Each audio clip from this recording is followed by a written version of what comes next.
Hello and welcome. I'm Leigh Ann Gerrans and you're watching W News, broadcasting live from the Al Arabiya headquarters. These are our top stories.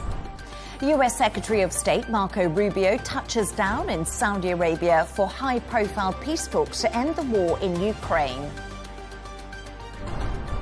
Meanwhile, European leaders hold emergency discussions in Paris as they react to the US diplomatic strategy on the conflict.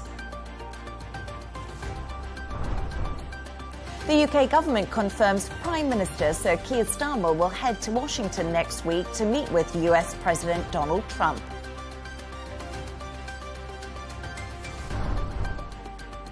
And President Zelensky will travel to Saudi Arabia this week, days after his trip to the UAE, as he demands a seat at the negotiation table.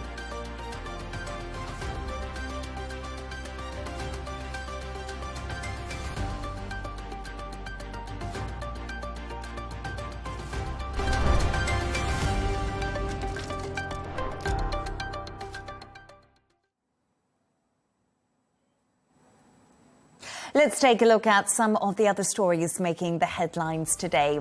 Iran will not hesitate to defend its nuclear program, according to Iran's foreign ministry spokesperson.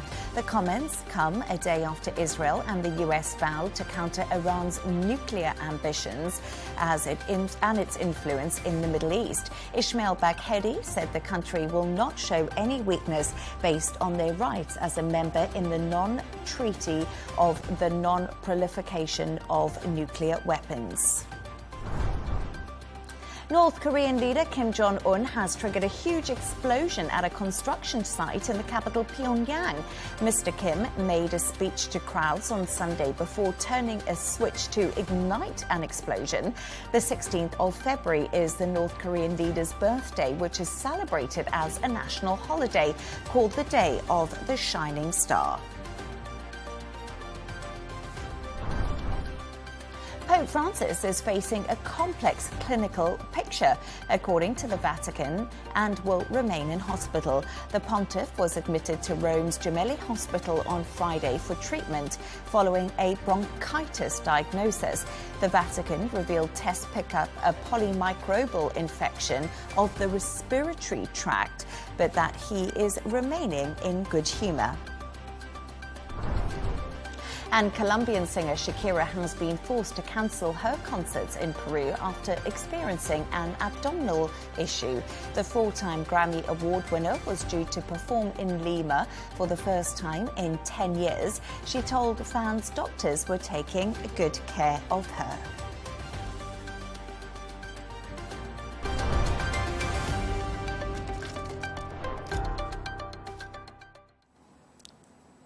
Let's go to Paris now, where European leaders have met in the French capital for an emergency summit on the Ukraine war after President Donald Trump's envoy said Europe will not be part of peace negotiations.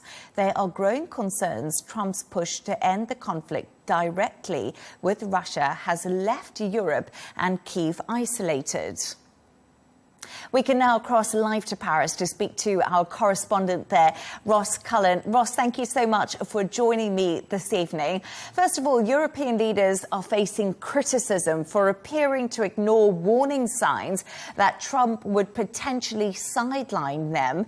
They're also being accused of scrambling together to react to his call with Putin last week, aren't they?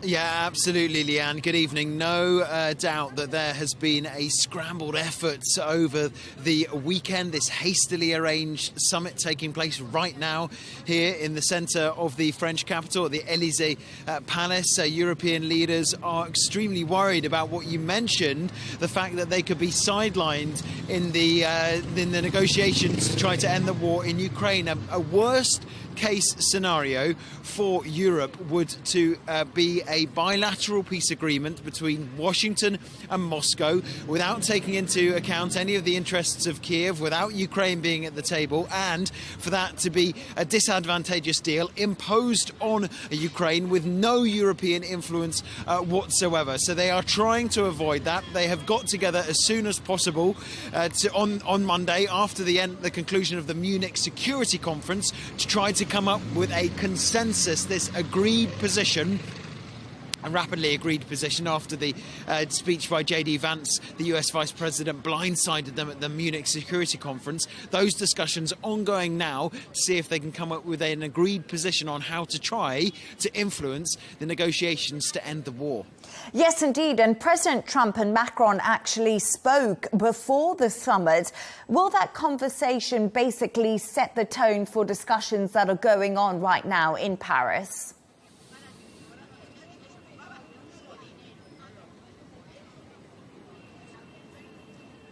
Yeah, the French president and the US president spoke for about 20 minutes, Leigh Ann, and that conversation did take place before the European government leaders arrived here in Paris for the summit. So that certainly is going to be very important for the European government leaders to be informed by Emmanuel Macron, the contents of that conversation, to what ends he managed to influence Donald Trump's position in terms of the Saudi Arabia summit that's upcoming between the US government position and also the Russian foreign minister and the Russian top foreign affairs advisor as well, meeting at ministerial level in Riyadh on Tuesday. That's the first level to try to lay the groundwork for a possible Trump-Putin meeting. Well, Emmanuel Macron would have been speaking to Donald Trump this afternoon to try to understand more of that positioning.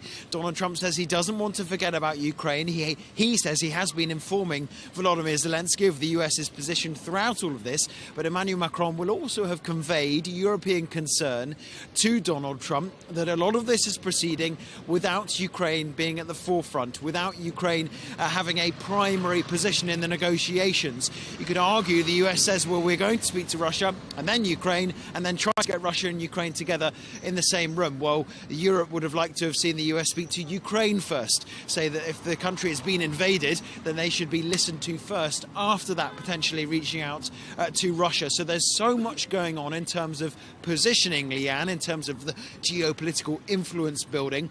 We have this latest, obviously the latest European position is being decided right now here in Paris. Yes, indeed, there's a lot going on, and Russia's foreign minister has said there's no role for Europe in any peace talks. This is something, as you mentioned, Europe be really concerned about.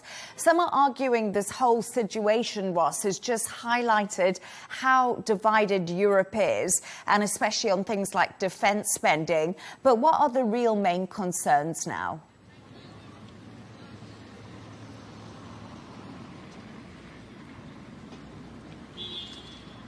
Yeah, Sergei Lavrov, the Russian foreign minister, was actually suggesting that one of the reasons why Europe would want to be at the negotiations is in order to be able to continue the war. He says it wouldn't make any sense. They wouldn't have any position at the table. They wouldn't have anything to say. They are not a direct player in this war. Europe obviously counters that by saying that this is a conflict that's taking place on the European continent. Ukraine has a border with Poland, Slovakia, Hungary and Romania. They're all EU states. They're all NATO states. Europe says that we have been contributing diplomatic support, humanitarian support, military support for Ukraine since 2022. We, alongside the US, we have a huge role to play, an amazing amount of support that we've been giving to Ukraine. That has to be taken into account. Our interests have to be taken into account as well. But the fact that they've been sidelined from this latest first round of US-Russia talks does highlight also the reason why they're getting together so rapidly this evening here in Paris to try to come together to some form of agreement to overcome, as you point out, Leigh Ann, those divisions that have been apparent in Europe on how much they spend on their defence budgets, on the differing sizes of all the armies in Europe, for example, as well. So they're trying to come to some form of consensus on these issues as well, to be able to present a united front to the US, to Russia in these upcoming talks. Yes, indeed. Ross Cullen in Paris for us. Thank you so much.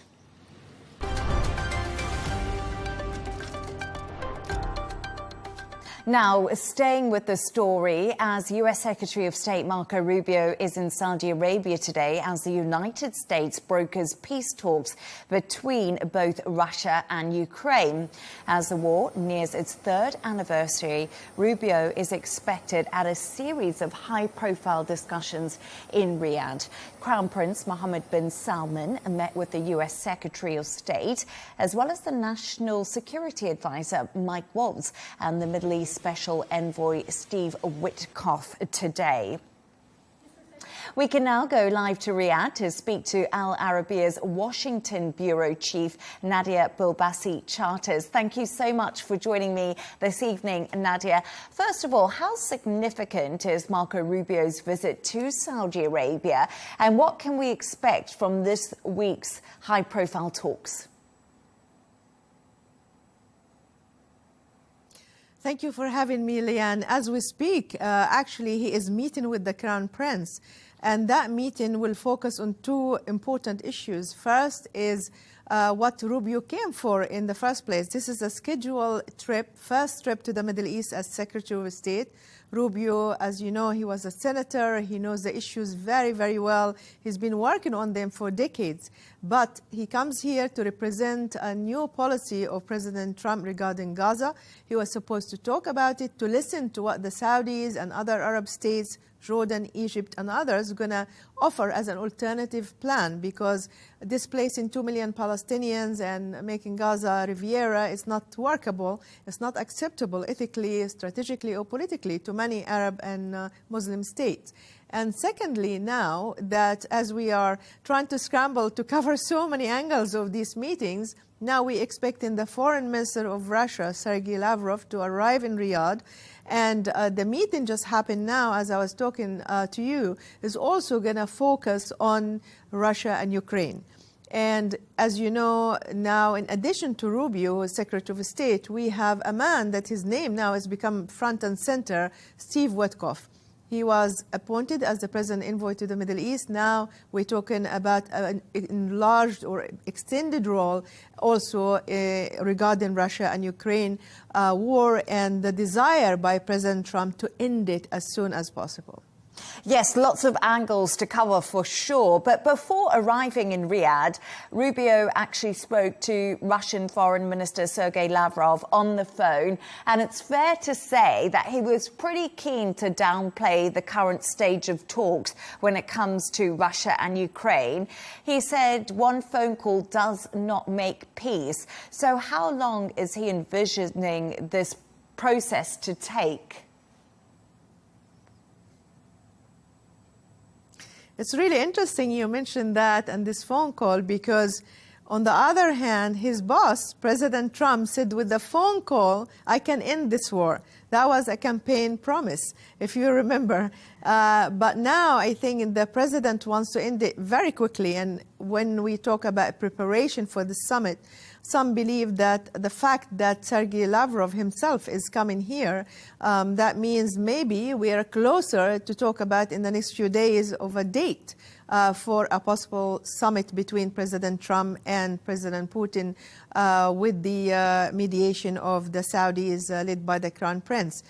Of course, as you know, as I mentioned before, that Senator Rubio at the time was always suspicious of Russia, and his stand was very hawkish towards Putin and Moscow, unlike President Trump. But now he's serving the president, who's spent an hour and a half on a phone call with President Putin and saying that we have good chance of this working out. He's already negotiated in public, because he told us, President Trump, that we believe that Ukraine will never, well, not never, maybe it's a strong word, but they're not going to be a part of NATO. At least we're talking about the foreseeable future. And also, it's become like a foregone conclusion that Crimea will be part of Russia, and maybe certain areas, that Russian-speaking areas. So now people think that probably the loser part or the weaker part is the Ukrainians and President Zelensky, who, by the way, is coming to Riyadh on a pre-scheduled trip on Wednesday, but he's not meeting, obviously, with the Russians or with the Americans.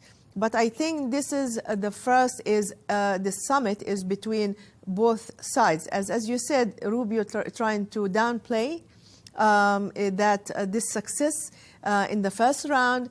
And of course, it's a complicated issue and we don't expect it to happen. But the one who wants it to happen quickly is President Trump. And we will see actually maybe the success of this preparation is whether they're going to announce very soon, whether it's end of February or middle of March, that actually an actual summit between President Putin and President Trump will take place here in Riyadh.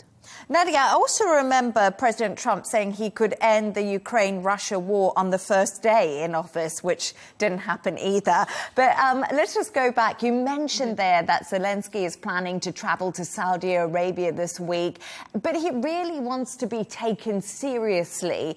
When can we expect Putin to do the same thing? And what do you think Zelensky wants from these talks in Saudi Arabia? Well, he wanted to have the Ukrainian represented with their demands. I mean, after all, Ukraine sees Russia as the aggressor. Russia is the one who invaded Ukraine. And in a way, it seems like the whole of Europe, and you spoke to your previous guest before me, talking about the French position, the German position. It seems that they're all on one side with Ukraine, and you have the American position, and the Russians are kind of closer. We will see if there is any change in this, but he's coming with his wife on Wednesday, and he wants to make sure that Ukraine won't be losing to Russian demands on so many things. He wants to have guarantees that Russia is not going to invade. And this is what Trump said. Trump said that we don't want to see another war in Ukraine or in Europe soon, because 2014, it happened when President Obama was in office, and Russia took over Crimea. And it happens again during President Biden in office, and Russia took even more. And they were hoping, if it wasn't, according to sources I spoke to in the previous administration, they believed that if it wasn't for the strong stand that the Biden administration showed and this strong alliance with NATO and other European countries, Putin would probably have it an easier way to, of course, go all the way to Kiev and maybe other Baltic states. And I think Zelensky knows, and he said publicly in Munich, by the way, a few days ago, that without American support militarily and diplomatically, it's going to be really hard for the Ukrainian to continue in this war, which everybody agrees it has to come to an end, but the question is at what expense? Yes, indeed. And Nadia Bilbassy-Charters, Al Arabiya's Washington bureau chief in Riyadh. It was such a pleasure to talk to you. I hope you join me again soon. Thank you so much.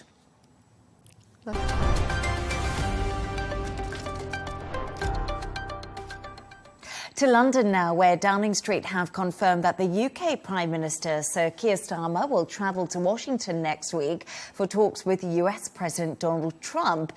It's thought the Prime Minister will seek to deepen the special relationship on his first visit to DC since Trump's inauguration, with the wars in Israel and Ukraine likely to be on the agenda.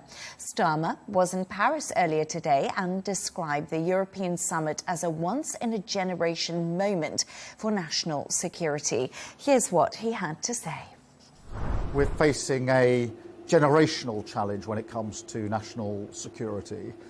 Obviously, the immediate question is the future of Ukraine, and we must continue to put Ukraine in the strongest possible position, whatever happens next, and to make sure that if there is peace, and we all want peace, that it is lasting. I think there's a bigger piece here as well, which is that this isn't just about the front line in Ukraine, it's the front line of Europe and of the United Kingdom. It's about our national security, and I think that we need to do more, we need to step up. Our correspondent in London, Ollie Barrett, has been following the story. Well, this is the first time that the UK Prime Minister has explicitly made it clear that he would be in favour of sending UK troops to be involved in some kind of peacekeeping force in Ukraine if there were to be a peace deal. He describes it as a generational challenge for Europe, but he is also stressing that the UK believes that there would need to be United States security guarantees involved in any such arrangement as well. Now, the opposition Conservatives here in the UK say that they are cautious about the idea, but generally would back it, it seems, and the former Conservative Prime Minister Rishi Sunak has said that he is very strongly in favour of such a role for the UK in Ukraine. Downing Street is not wanting to be drawn yet on exact details, how many troops the UK might be prepared to commit. For example, a spokesperson for the Prime Minister today saying that Downing Street didn't want to get ahead of this conversation, given that there isn't yet a peace deal and that therefore details can't yet be fully hammered out about exactly what role the UK might play. All of this comes amid ongoing debate in this country, as there is in several other European countries, about defence spending. The UK currently spends a little over 2% of GDP on defence. It has an ambition to get to 2.5%, but the UK government, led by Keir Starmer, hasn't yet set out exactly when and how it is going to make that jump. Also, it has been confirmed today that Keir Starmer will go to Washington for talks with Donald Trump at some point next week, and when he's there, you would expect that he'll be able to convey some of the messaging that comes out of the summit in Paris today that's being held by French President Emmanuel Macron, which Keir Starmer is attending. Certainly Downing Street is hopeful and believes that the UK can play something of a bridging role between the European continent and the new Washington Trump administration that has a slightly different position when it comes to Ukraine than the previous Biden administration. Whether or not that is something that the UK and Keir Starmer can actually achieve very much remains to be seen. But that is, I think, the hope of Downing Street at this point, as it confirms that Keir Starmer will be heading to Washington next week to meet with Donald Trump. Ollie Barrett in London, thank you.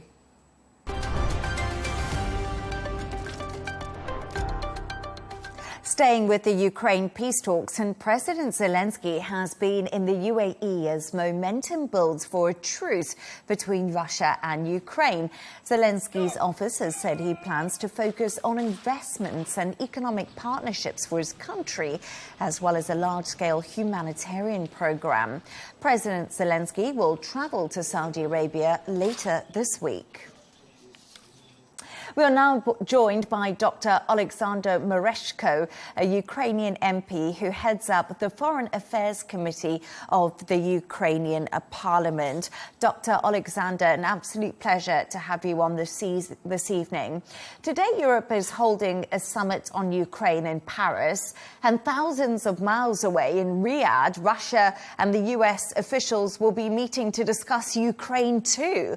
How are you and your fellow government ministers feeling about both separate meetings? And do you have hope? Well, we remain hopeful. We hope that the new administration of President Trump will continue to support Ukraine for a very simple reason, because it's in the best national interests of the United States to maintain global peace and order. We're also hopeful with regard to our European partners, our European allies, and this meeting, which will take place in Paris, this is about how to continue to support Ukraine and what should be a common position of European countries if negotiations with regard to Ukraine will start. Also, additionally, we have official visit of our President Volodymyr Zelensky, first to United Arab Emirates and then to Saudi Arabia. These are official visits which have been planned long before. So, and there is no kind of coincidence in this regard. And I just want to say, we're told Zelensky will travel to Saudi Arabia this week, as you said. It's unclear if he will actually meet the US delegation. There's some uneasiness about Trump speaking to Putin on the phone before he called Zelensky.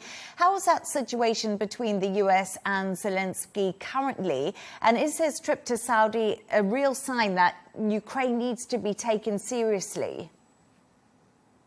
Ukraine is taken seriously by the United States, and I hope that the United States and the new president will continue to follow the principle, extremely important principle, nothing about Ukraine without Ukraine. At the same time, we understand that the United States might have with Russia their own track, their own issues to discuss. But what really matters is that no decision with regard to the fate of Ukraine should be taken behind our back. What are the requests of Ukraine in order to agree to a permanent ceasefire with Russia?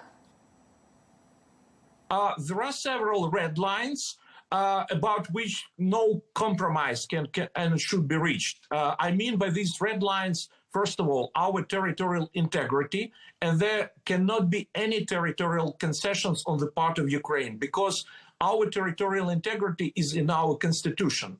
The second issue, this is about our future and the most reliable guarantee of our survival and our security, which is full-fledged membership in NATO. And this issue, NATO membership, should not be even discussed by anyone with Putin.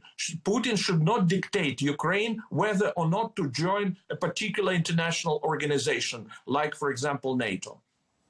During Munich Security Council, President Zelensky has suggested that Europe needs to create its very own army. How doable is this, and would Ukraine prefer to join a potential European alliance instead of NATO to protect its sovereignty? Because we heard Pete Hegseth there saying that NATO is kind of out of the question for Ukraine.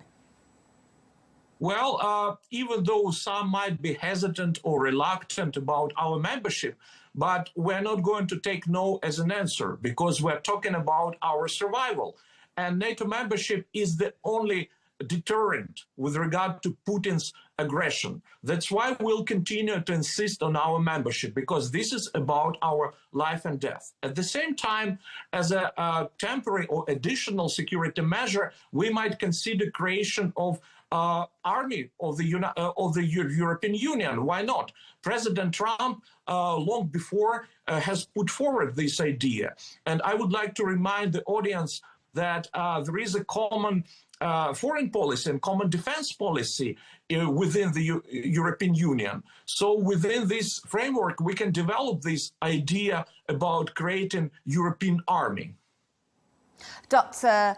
Oleksandr Merezhko, who heads up the Foreign Affairs Committee of the Ukrainian Parliament. I really appreciate your time. Thank you very much.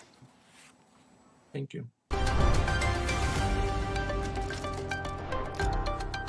Let's take a look at the top business news. Japan's fourth quarter GDP has beat forecasts as consumption and business spending does pick up. Preliminary data out earlier today showed the country's economy expanded 2.8% in the October-December quarter, beating expectations. The latest growth momentum could shore up the BOJ's case for more interest rate hikes.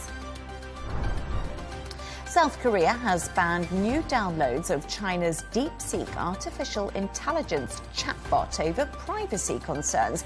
That's according to the country's personal data protection watchdog. The government says the AI model will become available again when improvements and remedies are made to ensure it complies with South Korea's personal data protection laws. Let's go to sports news now. And Sweden's Ludvig Åberg had a sensational victory at the Genesis Invitational. The 25-year-old holed 4 birdies in his final 6 holes to claim his second PGA Tour, which moves him to 4th in the world rankings. He finished a stroke clear of Maverick McNeely after a tight tussle at Torrey Pines over in San Diego. And the Manchester United boss, Ruben Amorim, says his job is so hard after a defeat at Tottenham left his side 15th in the Premier League. The manager oversaw an 8th loss in 12 league games as Tottenham's 13th-minute goal gave them the victory.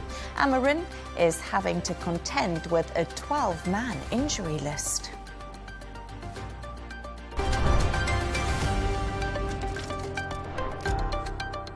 Now, a reminder of our top stories.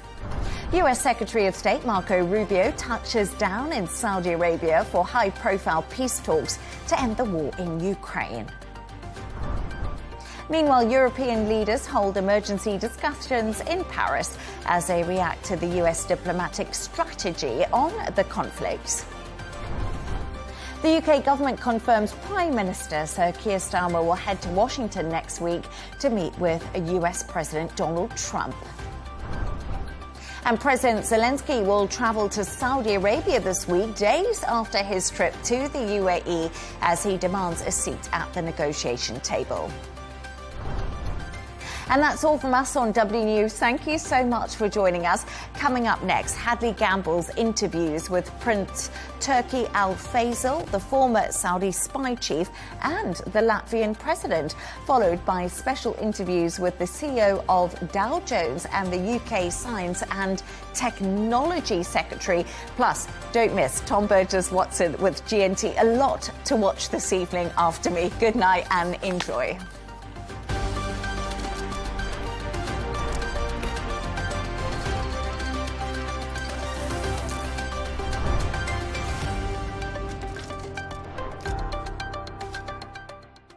At Arabiya News, we go beyond the headlines. From the latest breaking news to in-depth coverage of global events. We're not bought or sold. Nobody owns us. The loss of life, the destruction of property. The conflicts are such a terrible thing. Context and analysis to help you see the full picture. The world is in a very dangerous place. Join us on Arabiya News. It's very impressive. Where knowledge meets perspective.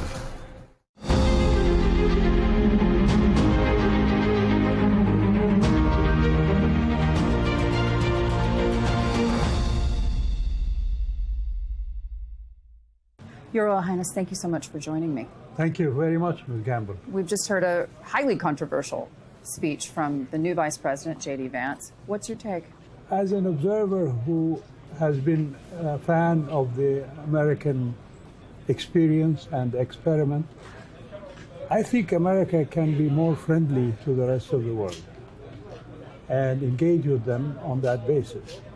It's not a matter that people want to take advantage of America's niceness, because America has always held itself for its interests very bravely and very strongly. So I think a little bit of smile and not necessarily a hug, but definitely an embracing attitude towards others. You think it was a bit abrasive then? Well, not so much abrasive as not sounding nice. Yeah. Do you think that that room felt a sense of disquiet? Absolutely. And when there was clapping, there was very little clapping. And I don't know if anybody felt like I felt, but definitely it was a signal that his words did not get the clapping that maybe he expected or that he wanted. Did you and hear? I don't think he wanted clapping. Did you hear some truth, perhaps harsh truths? Well, when he's addressing Europe, all of us have truths about Europe. The fact that it is divided, the fact that it is not playing the role that it should be playing, the fact that they're not spending as much on defense and things like that. We all agree on that. So I agree with him on that, definitely. Tell me this, when you think about what happens next with regards to the Middle East, also a sense of serious disquiet. We've heard very little from the Arab foreign ministers that are here on the ground in Munich, so far at least. In your mind, are they any closer to finding an alternative plan for Gaza? I'm sure. And I'm surprised that not just about Gaza, but the whole Palestinian issue. when people say that, well, we presented a plan from America, there are no alternatives to it. The place is full of alternatives. There is the Arab Peace Initiative. That's a very comprehensive alternative that will take into account a final ending to the conflict between Israel and its Arab neighbor. On Gaza, as I understood from newspaper accounts and statements from officials, there were talks about the day after engaged with America and with Europe and other players in the area that were suddenly, abruptly confronted with Mr. Trump's ethnic cleansing plan. So that, to me, is a surprise. Yeah. The argument from the administration is that on October 7th, Americans died, and Americans should not be unsafe anywhere in the world. And beyond that, neither should U.S. allies. How can Saudi Arabia bridge that gap, bridge that conversation? Well, I wish Americans would also keep in mind that before October 7th and since October 7th, the people who died most were the Palestinians with American weapons.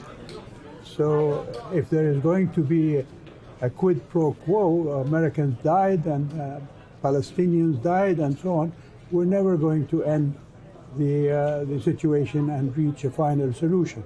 I think we should look forward to the future. Now October 7th is behind us. Now we have to go forward. Mr. Trump's plan is not selling anywhere.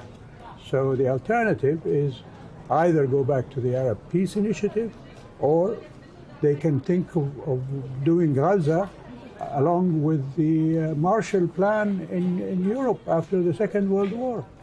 America rebuilt the whole continent, let alone the small strip of Gaza, while the people stayed in place. They didn't move the Europeans out of Europe in order to build that. So they can do it very well in Gaza. When you think about what's going to happen next, there are a lot of questions about what that potential alternative plan can be. Given the weaknesses that you mentioned that are happening here in Europe, do you anticipate that Europe and the Arab states could come up with a plan together? They already have, as you know, the Alliance for the Two-State Solution. That is a European and an Arab combination. And I know that they've been working with the U.S. and with the United Nations in order to formulate what can be a more peaceful outlook and the result of discussions after October 7th. So give them a chance at least. Let them see, what they can do. But so far, this preempting and unilaterally making declarations is not helpful. Yeah. Tell me this. Is there anything about the Trump administration that you've seen so far that has been good for the Arab world? Well, what I can say is that, Mr. Trump has had experience with us from the first term. He said he wants to visit the area, and I would encourage him to do that. And he wants to have more engagement, let's say, with Saudi Arabia. He just announced a summit between him and Mr. Putin in Riyadh. That is something that the kingdom has already welcomed. So that is a good sign. Yeah. And I think he can take advantage of the position, not just of Saudi Arabia, but of the Arab and Muslim world in the world, to make the world a better place. Do you think that the situation with Palestine can be resolved in a similar summit in Riyadh? Why not? Why not? Yeah. Yeah. Your Royal Highness, thank you so much for joining me. Thank you, Ms. Gamble.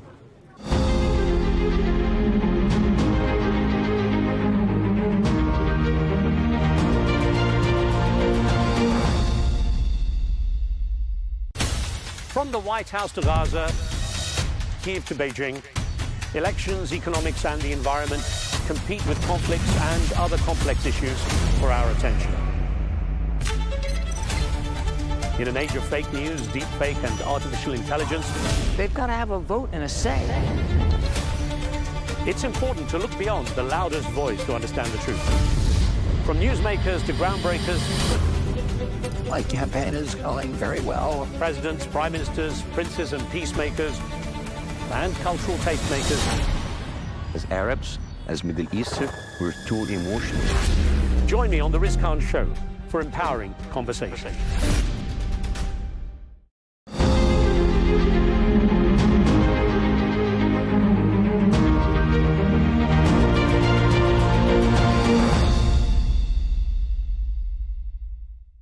Hello from the sidelines of the World Government Summit here in Dubai. Welcome to Al Arabiya News. I'm here with Alma Latour, who is the CEO of Dow Jones and Company. Very warm welcome to you. Of course, amongst other titles, Dow Jones is the publishing firm behind the Wall Street Journal, MarketWatch, Financial News. Dow Jones is, of course, owned by News Corp. So it's great to have you with us. Welcome to the region. The Middle East has seen some major transformations in recent years, economically speaking in particular. I'd just like to ask you what you've seen and what you feel when you come here in terms of that transformation. Well, let me start right there. There is a tremendous sense of energy, of innovation. There's a real vibe of the possible that I'm picking up wherever I go here. Over the past few days, we spent time here at the World Government Summit. There's a lot of deal making happening, a lot of future forward thinking and talking and doing, and that's unique. That vibrancy. Travel all over the world. Those happen at special moments in time when there's a confluence of capital, of ideas, of a sense of the possible, and a global stage that's enabling it. And so that's really remarkable, and that's why I'm here the third time in 14 months. And obviously diversification away from dependency on oil is a big mantra in many countries in the region.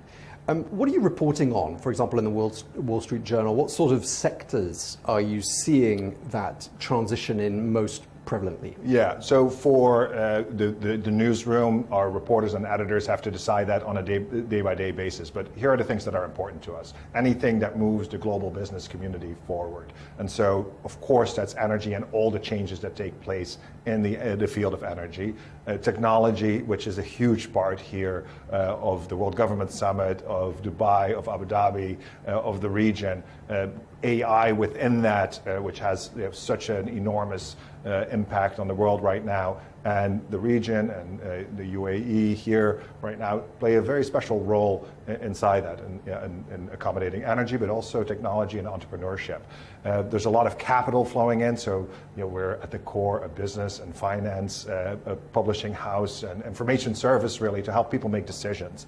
And so there's a lot of capital flowing into this region, a lot of capital coming out. There's just a lot of interaction on the business scene, and that's where we gravitate. We need to be here to inform businesses here and decision makers here, whether you are in the middle of your career and you want to understand how do I advance, how do I build a business, how do I advance my career, or whether you're a decision maker running a company or running a part of a government, we are going to help you make those decisions by offering you reliable information. That's one. Two, we have to inform the outside world as to what's going on here, and you can't really appreciate it unless you're on the ground, and you know that yourself. You've been here 7 months? Yes, indeed, but you haven't mentioned crypto, and I thought you'd have mentioned it a bit earlier on. Are you seeing this region become something of a global hub for cryptocurrency exchanges, for cryptocurrencies themselves? Well, clearly there's a lot of activity around it, and it being an important factor in financial life. There being a lot of unanswered questions still as to what, for example, the U.S. administration is going to do around it, and whether it will be enabling for crypto to take a firmer hold, which is part of the expectation. We are going to narrate that. We're going to emphasize that. I put that under the bucket of capital and technology and innovation, and so it's definitely something that we are paying close attention to. Okay, so that's the economic side of things in terms of the influence of the Middle East region. Geopolitically, how are you seeing the evolution of the importance of this region? Yeah, clearly the region and the world really is at some pivot point. There's a lot of action that happened in the past couple of weeks, and we are doing exactly what we need to do, which is to report the facts, to help create an understanding as to what is happening in Washington, what the latest thinking is there. We have done that for more than a century, and so we understand, our reporters understand, our analysts understand, our just just our employee base understands that this is a very special moment in time and there's a lot of movement. You got, again, this confluence of circumstances where there is an administration that is ready to act, that is moving forward on the geopolitical front, but also on the domestic front. You don't see action like this very often. And we've sensed that. You've been here all week. You've sensed that even this week in the response to various thoughts that are coming out of Washington. Just before we move on from talking about the Middle East region, I just want to ask you whether Dow Jones and Company has any plans to expand in this region. Oh, well, thank you for asking that. We absolutely do. We've already announced recently that we are expanding a presence in Qatar. We are bringing one of our franchises, WSJ Tech Live, to the region to help explain the tech story.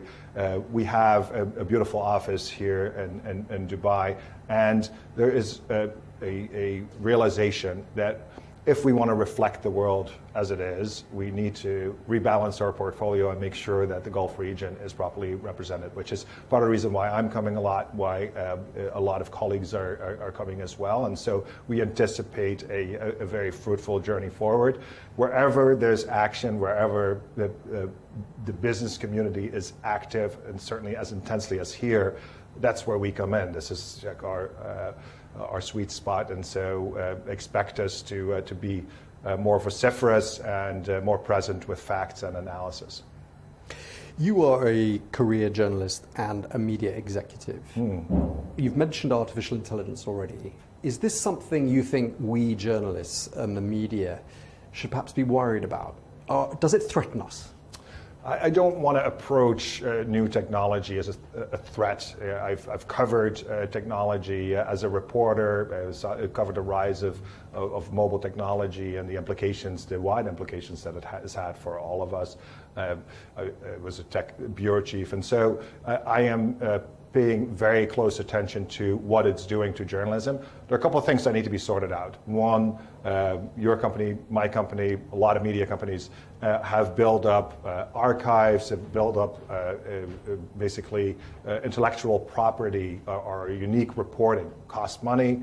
We're investing in that. That's why people tune into you. That's why people come to the Wall Street Journal or come to Barron's. We have to make sure that that doesn't just get hoovered up by a platform for use in a learning model. And so the way we are responding to that is to say, let's make commercial deals and make sure that the value of that is addressed.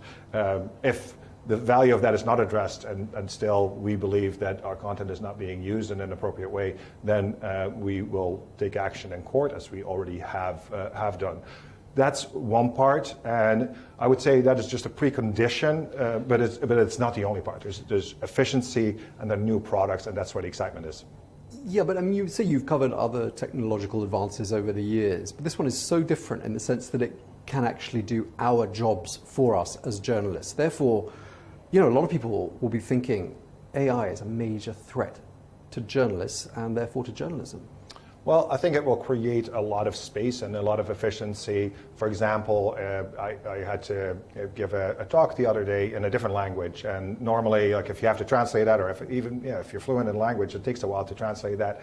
To do it like that is actually very enabling. It created a lot more time, so I could make sure that whatever I was communicating, it was even more precise, more sophisticated, and it created bandwidth. Now, it's similar for working in a newsroom, whether you're translating or whether you're working on a story. You can take some monotonous jobs, make them shorter, make them faster, so you can focus on the value add. So that's what I think will work like for journalists on the ground, but that's also how it works for the value chain.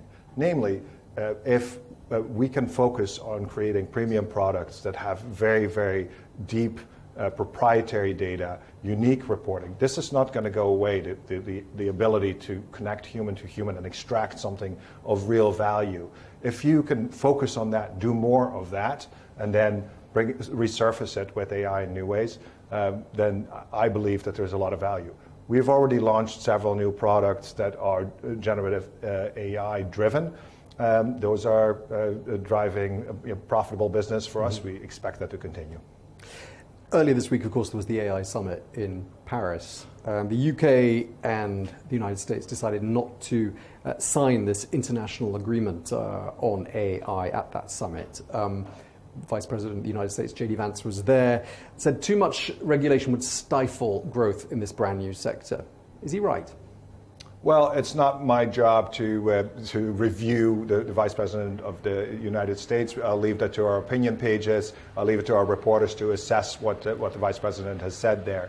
As a business leader, I want to make sure that we have enough bandwidth to do the things that are accretive, that are going to help our customers, but I also want to make sure that what we have built so painstakingly over the years is protected. And so those are the two angles that I would look at, but let the politicians figure things out. So just to sum up our discussion about AI, is the Wall Street Journal, are the Dow Jones Company publications embracing it, would you say, or feeling somewhat intimidated by it? No, we are embracing it. People are experimenting with it, but we're also building and we're investing in it. And there's really no way to sidestep this. You cannot allow an organization to be built for the past. You got to build it for the future, and everybody's got to lean into that. That's true for us. It's true for our newsroom. It's true for our data scientists. It's true for our B2B products. And so across the board, we are very heavily leaning into it. You joined the Wall Street Journal in 1995. You're revealing that to the world? The very beginnings of the internet, of course, 1995. Yes. And you've seen an incredible transformation of our industry over these last precisely 30 years. Are you concerned at the moment about press freedoms? And with regard to press freedoms, I'm particularly interested to see how you feel about how things are shaping up in the United States. Yeah, so press freedom is a priority for us. Obviously, we had, as you have followed yourself, we had a reporter who was incarcerated. We believe that, strongly believe that he was wrongfully detained. I and so many others fought hard to make sure that he would eventually be released. And so that alone gave us a spotlight at a very personal level as to the sacrifices that some journalists make to tell a story and share facts. And so that's incredibly important to make sure that that's supported and underscored. And for the benefit of our viewers, if you could just let us know who you're talking about. This is Evan Gershkovich. He was a reporter who wrote about Russia. Very accomplished, a lot of foresight in his reporting, and he luckily was released last year after a year and a half of being incarcerated. That's obviously in Russia, but what about in the United States? Are you seeing any shift in terms of press freedoms? Are you having to do more to protect your journalists in an environment where if you say something someone doesn't like, and I'm talking about people in senior levels of governance in the country, they risk lawsuits? Yeah, I have repeatedly said that we should not embrace hysteria around this. I think we've got to focus on the facts. We've got to focus on reporting. We got to do that day by day. There's a lot to cover. If the press or people at the Wall Street Journal, if we make a mistake, we have to correct, and that's an age-old policy, and that's what we have to live by. That's the contribution that we make to society, and we got to just commit to that. So we're investing in journalism, in fact-based journalism. We think that reliable information is just something pretty unique these days that adds value to people's lives and to their decision-making power. If people disagree with what we write, then if we believe that we're right, then we will back our reporters, back our reporting, and if that has to happen in a court of law, then we have done that many times. And in this era of fake news, disinformation, misinformation, all of it, of course, amplified by social media, obviously accurate reporting is more important than ever before.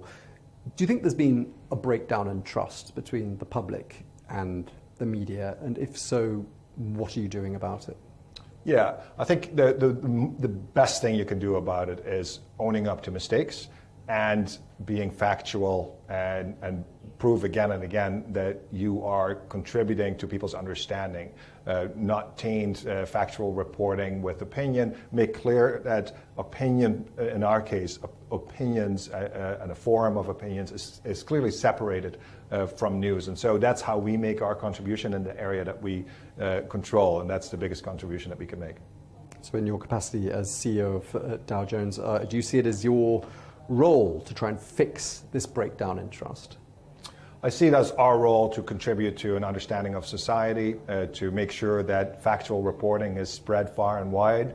I also see that as a business leader, I see that as a tremendous business opportunity, because there's a lot of doom and gloom around media, including around trust, but the demand for reliable information is huge, which is why we had our best year in history last year, because so many people actually want reliable news. And so if you are if you are capable of delivering reliable news, then you can meet that demand, and there's an outsized opportunity. And the more noise there is, the more you stand out, and in that sense, it's very good times for us. Okay, well, reassuring words there on the future of our industry, the media. Thank you very much indeed for taking the time to speak to us.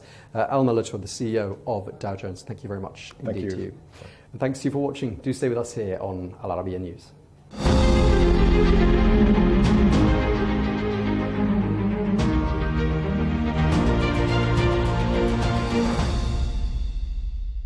At Al Arabiya News, we go beyond the headlines. From the latest breaking news to in-depth coverage of global events. We're not bought or sold. Nobody owns us. The loss of life, the destruction of property. The conflicts are such a terrible thing. Context and analysis to help you see the full picture. The world is in a very dangerous place. Join us on Al Arabiya News, It's very impressive.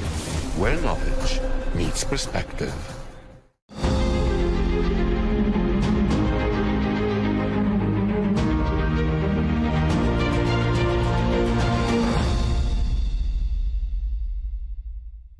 Mr. President, thank you so much for joining me. Walk me through how you see this Munich Security Conference. Is Europe better placed in your mind to take on the threat of Vladimir Putin? Oh, that's quite a good question. I think that this is a very interesting conference. We see clash of opinions. We see people speaking their mind probably more than they have ever done in this conference, and I have attended some of those gatherings also in the past. But I do believe that we are at the point, and here is a good news from my perspective, that this time the new US administration is bluntly putting some of the points that Europe had to hear about defense spending, about the need to take more responsibility over Ukraine, but also we see that we are discussing some differences that we have not discussed before. The not so good news is that yes, people get very excited, and at one point I have a feeling that we have two conferences.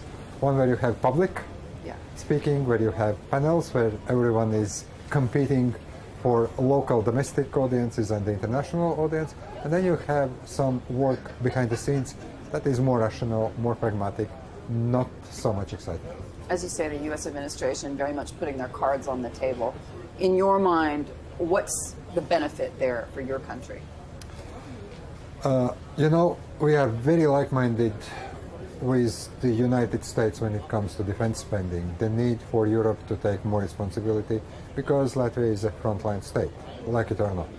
And we are spending currently 3.4%. We are actually working on increasing that defense spending to 4-5%. But you know where the danger is. We are talking about percentage points. We are talking about, you know, some kind of accountancy things. What we really need is capabilities. We need to buy a lot of stuff, and we see that we have a problem here. So from that point of view, I can only say that United States, by pushing Europe to be more responsible, is actually doing good things for Europe. What is the thing that we have not discussed so much, but I think that is important, how the trade relationship is going to develop. We know that there are some obvious discussions behind the scenes, and then it's Ukraine. Here I would say that yes, we would want to see war ending, but it has to be a just ending. And yes, we talk about the role of Europe. We have heard a lot of statements by US officials about the need for Europe to take more responsibility. However, I believe that if we talk about the future of Ukraine, Ukraine must be at the table, Europe must be at the table. The more difficult question is who represents Europe at this point. We have our structures, but I think that if we have any meaningful conversation, negotiations where US, Russia, Ukraine are involved, then Europe also must be involved. Who is the leader of Europe today in your mind? Well, my natural answer would be if there are negotiations, then High Representative of the Foreign Policy of the European Union or the President of the Council or the President of the Commission should be at the table. But then, of course, we have also great powers. So that's a good thing. Who has the leverage? We'll have to sort this out. We have elections here in Germany in a week's time, so we'll see how that plays out. We have the French initiative. In my mind, we can sort this out, but first we need to agree on the form. Yeah. Do you think it's a problem that the U.S. president is talking to Vladimir Putin directly? I'm not surprised because, look, in all honesty, President Trump said that he will talk with Russia. He said that repeatedly, and he does that. And I think that we should not get overexcited because this is the opening, not the conclusion of any discussions. So from that point of view, I think that some people got a bit too emotional. I don't see so much problem here. What I think is very important that we have a strategy, that we have the format I just described, and that we do not embolden Russia at the end of the day, because in that case it's going to be serious. I trust President Trump and the US officials that they want to get the best deal possible. But I don't trust President Putin, that he wants to end this war. Probably he needs a pause, but then he may resume if we are not putting a very good safeguards for Ukraine, for my own country, for Europe. And that's remained to be seen. You mentioned the tariff regime, and of course there are worries in Europe about what that will mean on down the road. For your country specifically, where are you looking to buy those weapons for your defense? United States, everywhere. Europe, United everywhere. States, Europe, we want to buy the best. The problem is that industry is not producing enough. We have signed contracts back in 2022, delivery is 2026, 2027. Now we are looking to the additional stuff, munition, air defense systems, and so on. And the problem is our own procurement systems are not agile enough. But that's our problem. We'll have to sort it out. But also the industry is not ready to deliver. Here in Europe we are also talking that we should invest in the European industry, we should buy European. Fine, but European industry is not producing. I believe that we can buy more stuff in the United States. We are ready to do that. But also we need to get that industry to offer us. Yeah. So from that point of view, this is, as I said, it's not only about money, it's also about capacity of the industry, and then at the end of the day of the capability. And here I see that we can get a great partnership with the United States, with the United Kingdom, with other countries, Turkey. You mentioned emotions running high here at Munich, obviously off the back of the comments from the Vice President of the United States. In your mind, is pragmatism going to win out when it comes to those conversations? Because as you say, Europeans need to present a united front. I think inevitably after emotions are running high, we will a bit calm down. We will start to think what is at stake, what kind of, let's say, deals we need to achieve, where the United States and Europe must cooperate, where we have differences. But I think that what we are seeing now, yes, we have different governments, different ideologies here in Europe, in different countries, and we have a very, very clear, let's say, position of the United States. I think there are going to be differences. For me, for instance, one thing that I want to underline, we are a small country. We regained our independence and democracy just more than 30 years ago. We were part of the Soviet regime. We were occupied by the Soviet Union. So we know what the liberty knows. But we also know that Russia currently is employing enormous resource information for them is a weapon, and we have to fight that. It's not about the free speech at this time. This is about fighting deliberate attack. For Russia, everything is a weapon. Energy, migration, information, the traditional warfare. And I think that is something that we are ready to talk with our American friends and partners to explain our point of view. But I think Vice President was right that there have been cases that are questionable from also the free speech point of view. How to find the right balance is something that, yes, everyone will have to figure out, not only here but also in the United States. The United Arab Emirates and Saudi Arabia are at the moment vying to be the place for those Russia-Ukraine talks. In your mind, is that the right place? Is the Gulf the right place to hold those conversations? If Ukraine agrees on that, if Russia agrees on that, and if Europe is at the table, I don't mind. On place where this is happening, that's the minor issue. Yeah, just getting it done is the key. Exactly. Getting it done is probably more complex, more problematic, but that is something that we must do. So I don't mind on the Gulf states being the place, or Switzerland being the place, or I don't know which country on earth being the place. And if you were to make a call today, are we closer to ending this conflict because Donald Trump is president? I think there is an opening. I would say there is an opening of the opening. And much depends on the United States, much depends on Ukraine. But I think that we are not talking so much how to push Russia at the table. Much depends on Russia. And ultimately, Russia started this war. Russia can end this war today, tonight, or tomorrow. So I do believe this is the opening, but I don't know how we are going to end this. Would Ukraine have been better off pushing for peace before President Trump came to office? I will not speculate on that. I think that there have been talks throughout 2024, but ultimately we all knew that any movement in a kind of political process would start only after US elections. That was a common wisdom almost anywhere. And by the way, here a year ago at Munich Security Conference, everyone understood we were in a holding pattern. That we are in the holding pattern. So I don't have a good answer on that. Ask Ukrainians, not me. Your Excellency, thank you so much for joining me. Thank you. Thank you. Thank you so much.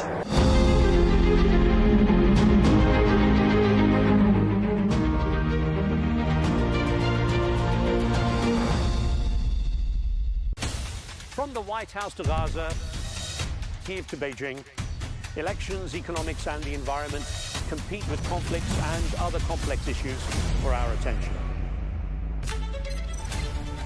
In an age of fake news, deep fake and artificial intelligence, they've got to have a vote and a say.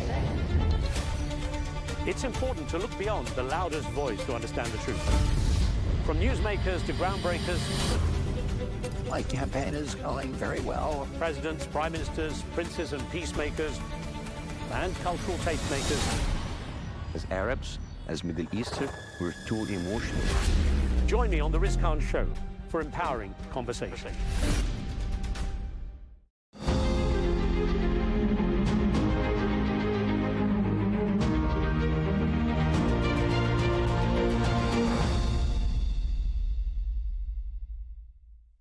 A very warm welcome to the British Secretary of State for Science, Innovation and Technology, Peter Kyle. It's indeed a great pleasure to have you here with us on the Arabiya channel.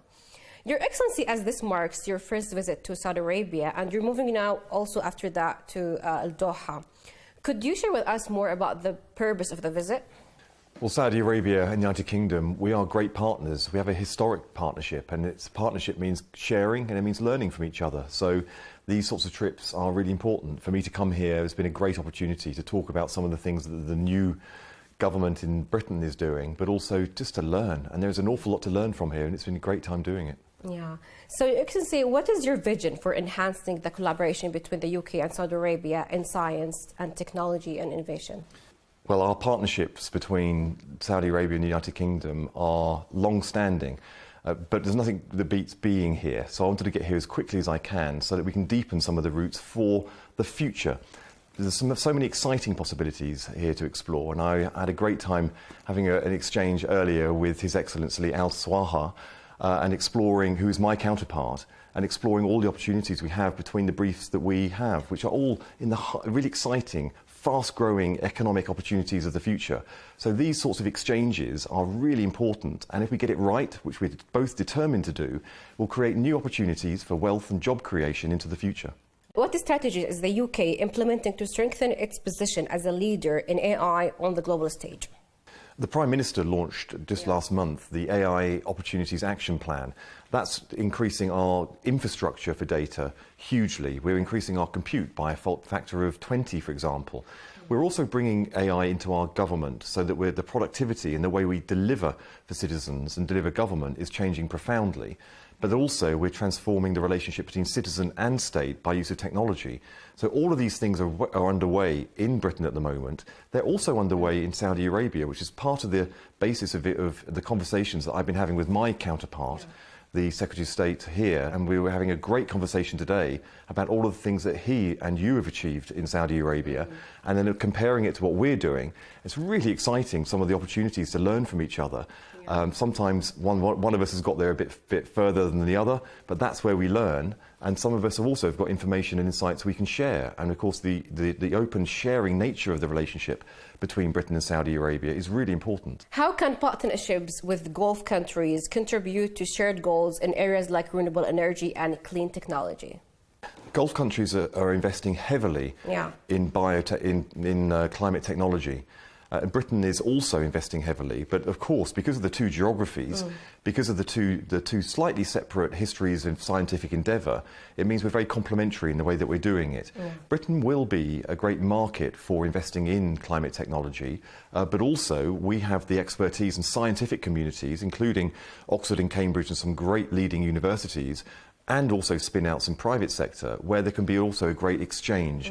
These are the sorts of things that you can only fully explore if you take the time to come here, and that's why being here today, meeting people, seeing it, seeing the organisations, also seeing the role that women play in technology in Saudi Arabia, which is something that you should be incredibly proud of. It's been quite striking. Well, I'm glad, because also it was quite exhilarating for me to see and to go to, for example, the Garage, which is an innovation hub, an incubator for technology and innovation, and to see a lab that was run by a woman, mostly staffed by women, using AI to tackle some medical bio challenges that are out there is really quite extraordinary to see. So, Your Excellency, regarding the UK economy, what steps is the UK taking to ensure that AI has a positive impact on economy and creates more job opportunities? Well, the first thing we're doing is not over-regulating AI so that innovation can emerge from within the United Kingdom and we can harness it as swiftly as we can. But we have tasked all regulators to make an assessment of how AI will impact the sectors that they regulate so that we can make sure it's deployed safely. Because if people don't feel safe, they won't safely explore and feel comfortable exploring all the opportunities that digital technology offers to modern society. So we're trying to get that balance right. I think we're doing a great job with the third largest market for AI in the world. We also have the scientific community, which means we can develop it and deploy it as well. We've got some way to go. Not all parts of the British economy are taking up AI as swiftly as we'd like, but we're working really hard to find the measures that we can take to tackle that. Because once we do, there will be huge opportunities for productivity, which means people and individuals can explore their full talent in the economy, but we as a country can get our #1 priority for this government going, which is economic growth. Yeah.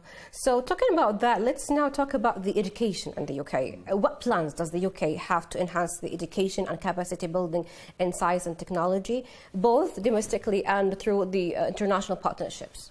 Well, firstly, this is a really exciting time for skills and skills development in the United Kingdom. We're undertaking the biggest review of our national curriculum for secondary education for a whole generation. The voice of my department and the needs of science and technology and the needs of those innovative technologies which are emerging are being placed front and centre in that review. We also have a new department, or the new unit called Skills England. That unit is there to make sure that those emerging skills will find the right place in the economy. And those people who are looking at this from other countries, Britain is a great place to come and work. If you've got great skills and you want to be somewhere, whether it's one of our leading universities, whether it's a company which is doing new and really exciting things, it's a great place to come and use your skills, fulfill your potential, and start building those international links and partnerships which we're celebrating here on this visit. I'm sure it is a great place there. Thank you so much, Your Excellency, for your time. It's actually a great pleasure to have you here with us. Thank you. Thank you.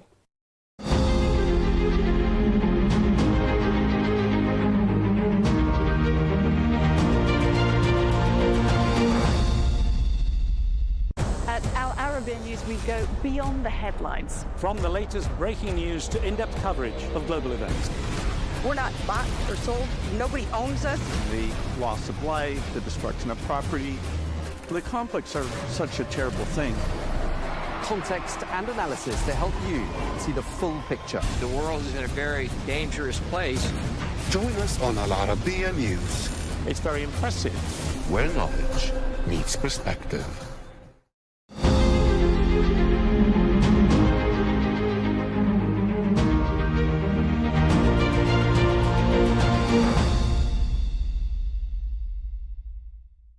Hadley, how, in your opinion, I mean, this is a very easy and difficult question at the same time, does the return of Donald Trump affect the geopolitical landscape right now? Is Europe becoming increasingly irrelevant in the Trump 2 era? Well, it's certainly the narrative that we're hearing coming out of the administration, and no more so in the last 24 to 48 hours when we saw J.D. Vance essentially saying that Europe needs to defend itself without the United States. So this is an administration, I think, that has lobbed a hand grenade, if you will, into the last 100 years of geopolitics, certainly the last, if you look at the Middle East specifically, 60 years of U.S. foreign policy and global foreign policy when we look at the situation between Israel and Palestine.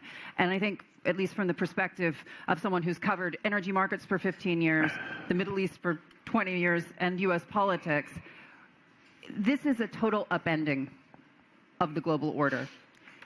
And if you speak to the Arab ministers that I speak to on a regular basis, there's a great deal of fear and also anticipation, because everyone recognizes that what we've been doing for the last 6 decades hasn't been working.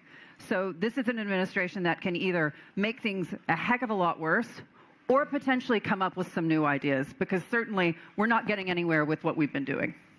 Thank you. Bill, getting worse or new opportunities?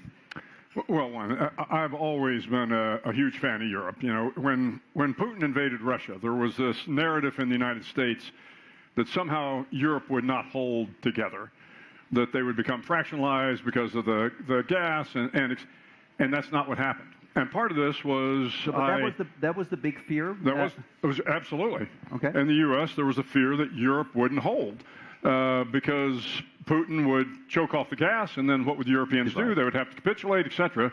But of course, that's not what happened. They figured out how to do the regasification. They realigned things, and the Europeans came together. Europe will never, ever be inconsequential on the world stage. And I don't care who the U.S. president is, they are going to have to deal with Europe as long as Europe feels like they have to be dealt with. So with all of the changes that are coming in the new Trump administration, I think this is a time for Europe to become even more galvanized and find a way collectively to deal with what Trump is bringing to the geopolitical stage. And do you expect that to happen, or do you expect some forces of fragmentation as well? No.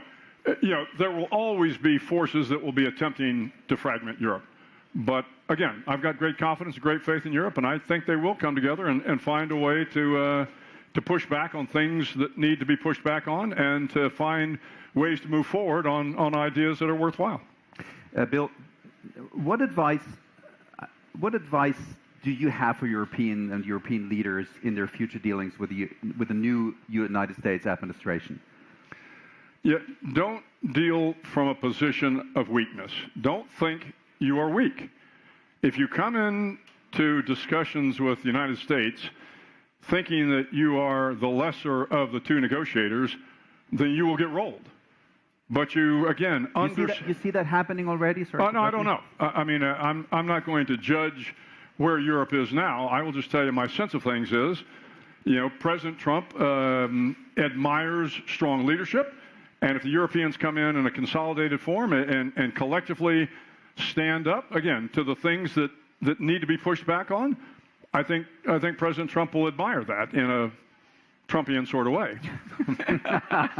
Can you elaborate a little bit on that? No, I can't. Come on, Bill. Come on. Could be, we're just a few people here.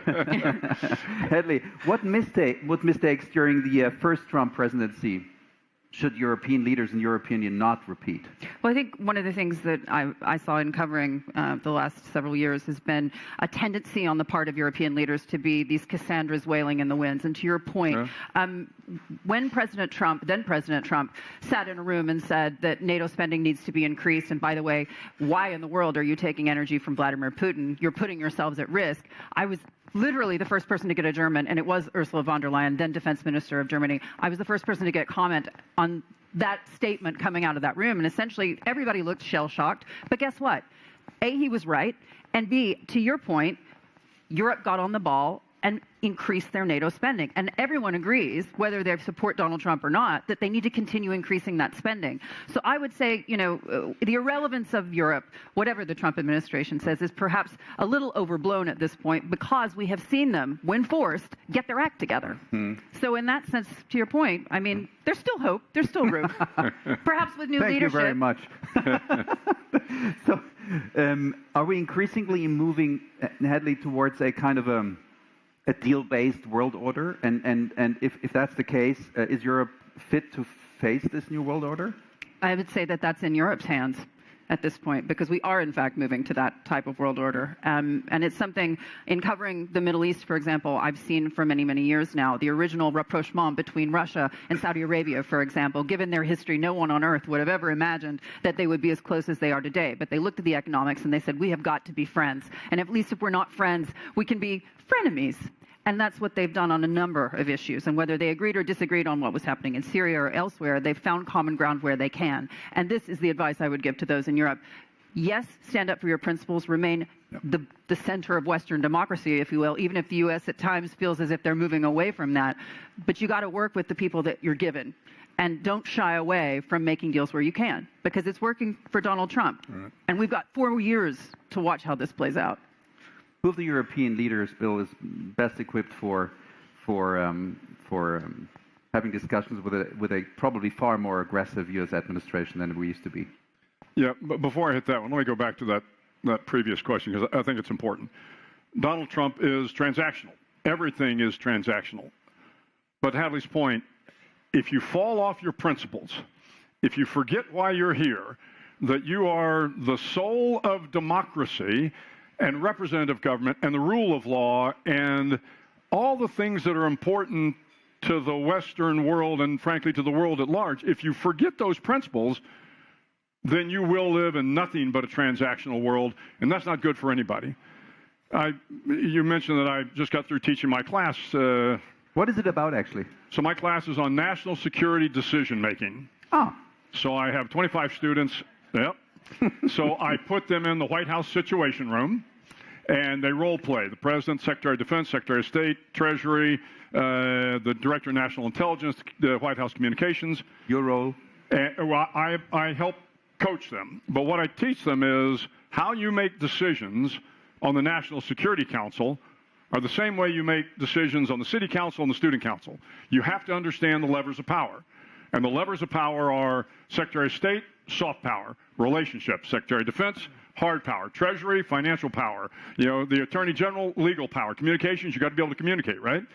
If you don't understand how to apply all of those, then you're not going to be able to get through a crisis. But the first thing I tell them is, if you're sitting at the head of that table, whether you are the president, the CEO, whatever your position is, the first question you have to ask yourself is, who are we?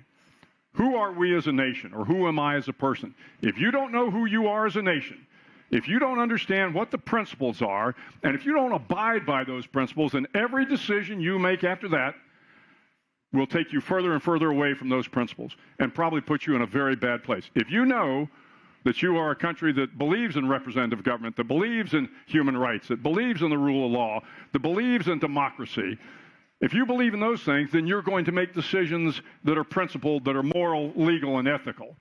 If you do not pass the litmus test of moral, legal, and ethical on every decision you make, sooner or later it is not going to end well. Who wants to be part of that class? Isn't that amazing? It's a fun class. Great kids. Thank you very much. There's this old saying by Henry Kissinger, if you want to call Europe, who do you call? Yeah. Who would you call these days? Same question then to you, Hadley. Who's the one you call, if you want to call him? No, you first. Yeah, you know, I don't know. I would call the EU. Who's? Well, again, I don't think you can go to one leader and expect them to speak collectively until they sit in a room and they understand the implications to all of Europe. Because if you call Germany, if you call France, if you pick someplace, you're going to get a little bit of a different response than if you ask the Europeans to act as Europeans. Okay. And so I wouldn't even venture a guess on who you call. Those days are probably a little past us now.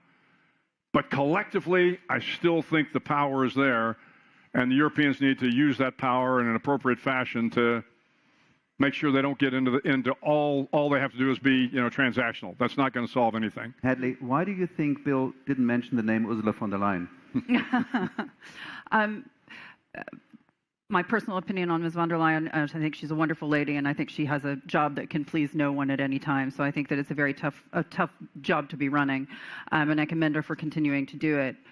My thought process on this, if you pursue the economics, or if you pursue the policies of economic suicide, as in my opinion Europe has over the last several years, whether it regards to energy or to growth over regulation, it gives you a lot less power when you're sitting in the room.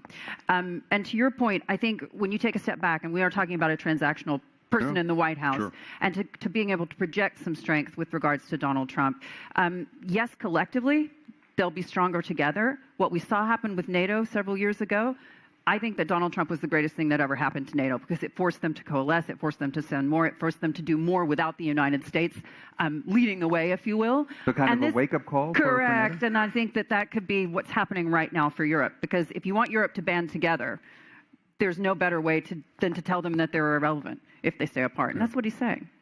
There's a sentence by Jean Monnet, I think in the 50s said, or 60s, the integration of Europe is kind of reflects the crises of Europe.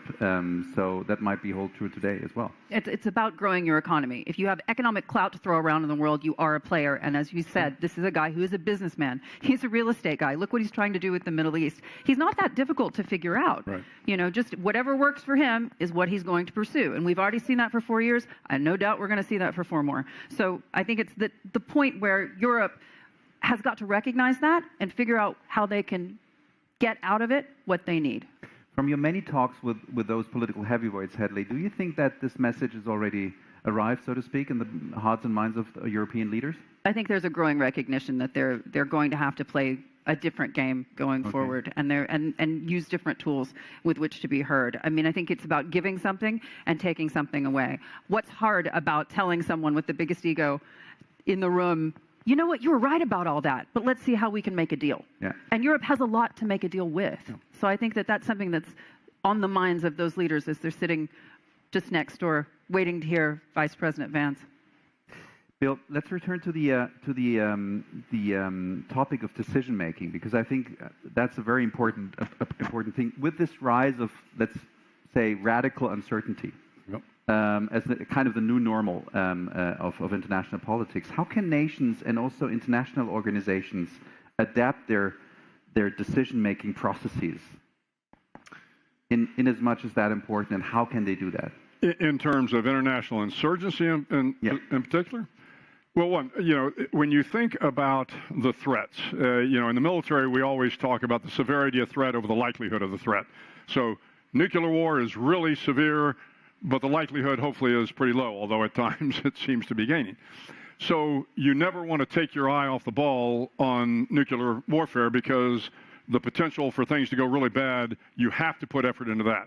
But then when you go down that curve, you get to things like terrorism or insurgency, and they probably are not an existential threat, but you have to apply some resource to them. So when you think about the decision process for any country or the EU or whoever is dealing with this, is you want to make sure you are addressing the most significant threats first, and you're going to have to assume some risk. And you assume risk, oh, by the way, by having allies. If you don't have good alliances, in Asia, if you don't have good alliances in the Middle East, if you don't have good alliances across the Atlantic, then your ability as a nation, whatever nation that might be, to deal with the threats that are out there, that are many, that are varied, is going to be greatly diminished. Build alliances, help people help themselves, and you're going to be a lot better off. So I think that the best way is to have strong alliances. So do you see the current administration in the United States following that path? Oh, no, I do not. I do not. And I think this is a problem, and they're going to find this out pretty quickly. What means pretty quickly, and what happens then? Well, there will be a crisis. It happens in every administration. It will be something unforeseen, something that none of us can take a look at now and say, oh, I saw that coming. Invariably, there's something that is out there that it's not the black swan, it's just we're not paying attention to it, and then it happens, and you can handle it a couple different ways, but you better handle it with allies. It's the old Churchill saying, the only thing worse than fighting a war with allies is fighting without them. And I think there's a lot of merit to that. So there will be something that will test the United States. It will probably test Europe. And when that happens, if we do not have a strong alliance, if the NATO alliance has been diminished, if we don't confront the Article 5 requirements, if we don't confront the threats that we know by partnering we can handle, we may not come out on the winning end of it. You said that happens to every administration. Yeah. Is there an example in your political career where that happens exactly the same way? Sure. So Tell us about it. Yeah, so when I was at the University of Texas, I went there as an undergraduate. And in 1975, Vietnam fell, Saigon fell. And I was in school between 73 and 77. And I was going to be a Navy SEAL. I was, I wanted to join the military to be part of the warrior class. And in 1975, Vietnam was over, and it was disaster as the United States left Vietnam. And we had a Marine colonel who had been in Vietnam, was part of our ROTC instructor cadre. And those of us that were going to be warriors lamented the fact that we weren't going to have an opportunity to go to war. And he said, well, then, son, you haven't been paying attention. He said, every 10 years, the United States finds itself in a conflict. Well, it wasn't 10 years. About every 5 years, in my 37 years in the military, there was something. There was Bosnia, there was Kosovo, there was Panama, there was Grenada, there was Iraq 1, Iraq 2, Afghanistan. I mean, on and on and on and on. Maybe the audience also should know that you were directing the operation, the Osama bin Laden operation, right? I did, yeah. But so there is always something on the horizon, and a lot of times you don't see it coming. But as a nation, you better be prepared for the unforeseen. And you have to be organized, you have to understand the levers of power, you have to understand how to make decisions, and you better have alliances. Hadley, given the forecasted economic downturn here in Germany for 2025, how might this impact the country's role, in your opinion, in global security affairs? It's very difficult. I don't think anyone should deny that. I think you have to have economic security in order to project strength. Yeah, absolutely. Yeah, absolutely. I mean, I think that's undeniable. I think, and you have to choose your leaders with that in mind. I have interviewed Olaf Scholz on a number of occasions, actually, and I never understand why he sits back down with me because I tend to beat him up. Last year at this Munich Security Conference last year, I asked him, how does it feel to be, running the sick man of Europe? And he denied that you were the sick man of Europe, and we all know that that is not the case, sadly. But this is a great country. This is a country with enormous possibility. As you can get that energy situation under control, which you are doing as we speak, things can be turned around. But again, to the bigger point, you have to have that economic clout to project strength. But just as an aside, while we're all sitting here in Munich, we're thinking about the future of the world as we know it, Western democracy, what's going to happen with Ukraine and Russia, what's going to happen in Gaza, and numerous other things, including AI and China. The President of the United States is planning to go to Miami to the Public Investment Fund of Saudi Arabia's conference. It's their investor day in the United States. The biggest money guys in the United States and in the West are going to be there. They're going to be sitting in front of the president.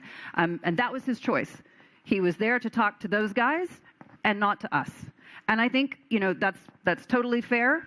But if we're talking about allies, if we're talking about friends, I think it's deeply important to recognize what the U.S. administration sees as valuable. Did you speak to Olaf Scholz, the Chancellor, at this Munich Security Conference? Sadly, no. I can't imagine why he doesn't want to talk to me again. What would be the question? If you had a single question to him. I think for me, obviously, I've covered politics, I've covered energy. I was the last person, as you say, to talk to Vladimir Putin. You know, was it worth it? Because in those last days before the invasion, the narrative coming out of Germany was one of, we want peace, we want peace. We can't envisage any situation where we would have another world war, et cetera, another conflict. Was it worth it to stay on the back foot, to not be aggressive? Because as you remember, the dance was so delicate and people were so worried about the nuclear threat, et cetera. But what we've seen over the last several years is that Vladimir Putin, while his economy is growing right now, the long-term impacts of the sanctions and of his isolation and being out of the international financial system is going to do long-term damage to his country. And his mindset, clearly, it's all about what's happening now, not what's happening in the future. So would Germany have been better off doing a little bit more to project to the Russian people, to Europe as a whole, that this is a threat, that this is someone that we need to watch, that this is somewhere where we may in fact have to be the aggressor as opposed to playing just offense? I think that Europe, unfortunately, with all of its history, has been very guilty of trying to bury its head in the sand on a number of occasions, and this is one of them. Bill, you nodded. You would have asked the same question or a different one? Well, yeah, but I would take a little bit of a different cut on it. I mean, it is easy to kind of look back in hindsight and say what we should have done. But to Hadley's point, there was the fear of the nuclear. I mean, the nuclear threat was out there, and we didn't know whether Putin was a rational actor. I will tell you, before the invasion, I did not think he would invade. And I didn't think he would invade because I had a couple of reasons. I said, one, there will be withering economic sanctions. He will become a pariah in the international world. The Ukrainians will fight. And, oh, by the way, NATO will come together. Biden will be stronger. Well, all those were true, but he invaded anyway, right? He didn't care. He didn't care, right? He absolutely didn't care. And so, I think it was, I give, again, the Europeans a little bit of a pass early on because of, one, the intelligence also said, look, this war is going to be over in 3 weeks. Russians are going to come in, they'll be in Kyiv, and it'll be over before we really have an opportunity to do something. Of course, that didn't happen. And it did take a while for the Europeans and the United States, really, to get their feet up under them and to begin to support Zelensky and the Ukrainians the way they needed to. The BMW Foundation guys will beat me up if I don't ask a single question on the topic of energy. So let's use the last 3 minutes on the energy topic. Although I could listen to you guys for ages about what you're saying because it's just awesome. What role will the issues of energy prices and energy infrastructure, especially, and also what we have seen here in Ukraine, play in a future security architecture worldwide and especially here in Europe? What's your take on that? It's enormously important, especially with the rise of artificial intelligence. We know this is going to cost a great deal of money and it's going to move very, very quickly. One of the questions I think that everyone in this room and across Germany is going to have to start answering is whether or not, you're going to have to weigh whether or not it's worth bringing nuclear online once again, for example, simply because of the enormity of the cost and weighing those environmental concerns as well. But I would take a step back and also think about places where you can win.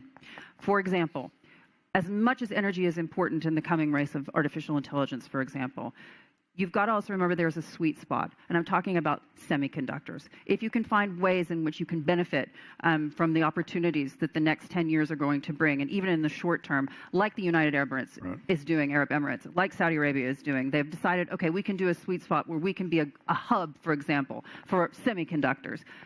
There are ways to make this work to your advantage, but it does require a great deal of movement on the part of the government and also on the part of politicians being honest with citizens about the trade-offs. You know, yes, we want a green planet, but unfortunately, we also want to be able to power our phones. So, you know, honest conversations with people about what that actually takes is something that everybody, I think, across Europe is guilty of not having had with their citizens, and I think they need to do that now. Bill? Yeah, and I would just, I agree with everything Hadley said, but I would also say we have to be realistic about when peak oil is going to be. Yep. The fact of the matter is we're going to need fossil fuels for a very, very long time. As much as we would like the energy transition to move quicker, it isn't. Now, again, I'm a big nuclear guy because having spent my time in the United States Navy, we have 18-year-old kids running nuclear power plants and doing a fine job of it, right? We've got to figure out a way to modularize these power plants, reduce the cost, put them into practice and into action so that, again, we can begin to power the AI generation with the fabs that are coming online, with all the power that's going to be required to run hopefully the quantum computing. All of that will be important. But we also have to figure out a way, do we use more LNG rather than crude oil? How are we going to balance fossil fuels, because they're going to be around for a long time. And we're going to have to build these things in parallel. The energy transition, recognizing that we're still going to need fossil fuels, and find a way to live harmoniously with both of those until the fossil fuel curve can begin to drop off. No doubt about it. And I think one of the most important stats when we talk about artificial intelligence, when we talk about powering this AI boom, for example, I don't know if you all are aware, but China spends more on the import of semiconductors than they do on iron ore imports and crude oil imports combined every year. And I say this just to sort of another wrench in the game, which is who makes all those semiconductors other than the United States? Taiwan. So if you want access to that, instead of having to grow your own semiconductor industry, which you're 10 years behind on, Taiwan is sitting right there. So I think that we need to start making those correlations between the energy that we're going to need globally and where we're going to find it. Thank you for putting things in perspective, ladies and gentlemen. Thank you for a dynamic and excellent conversation. Bill McRaven, Hadley Gamble. Thank you. Thank you.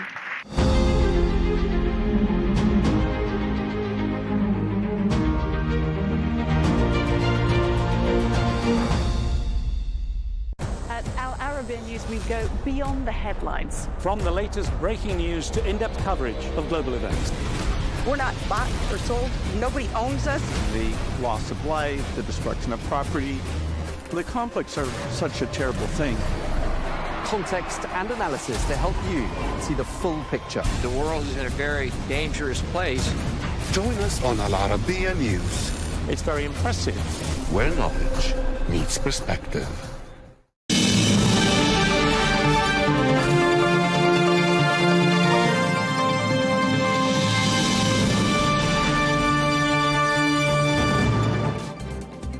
Hello and welcome to Global News Today, bringing you exclusive interviews with leading experts every weekday here on Arabiya News. I'm Tom Burges Watson. Coming up on today's program, top US and Russian diplomats head to Saudi Arabia for talks that are aimed at ending the war in Ukraine. Well, this is the first meeting between senior representatives of both countries since the Russian invasion began 3 years ago. Meanwhile, the Russian Foreign Minister Sergei Lavrov, who is set to join the talks in Riyadh, says he sees no role for Europe in any peace negotiations on ending the war in Ukraine. Well, the Ukrainian President Volodymyr Zelensky says he doesn't plan to hold talks with US or Russian officials, adding that without Kyiv's involvement, Ukraine cannot recognize any agreement. And 500 days on from the October 7th attacks, Israel sends a team of negotiators to Cairo to discuss the implementation of the next phase of the Gaza ceasefire deal.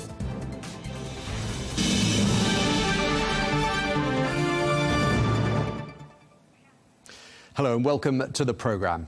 The US Secretary of State Marco Rubio is in Saudi Arabia. This as the kingdom hosts talks with top Russian officials aimed at ending the war in Ukraine.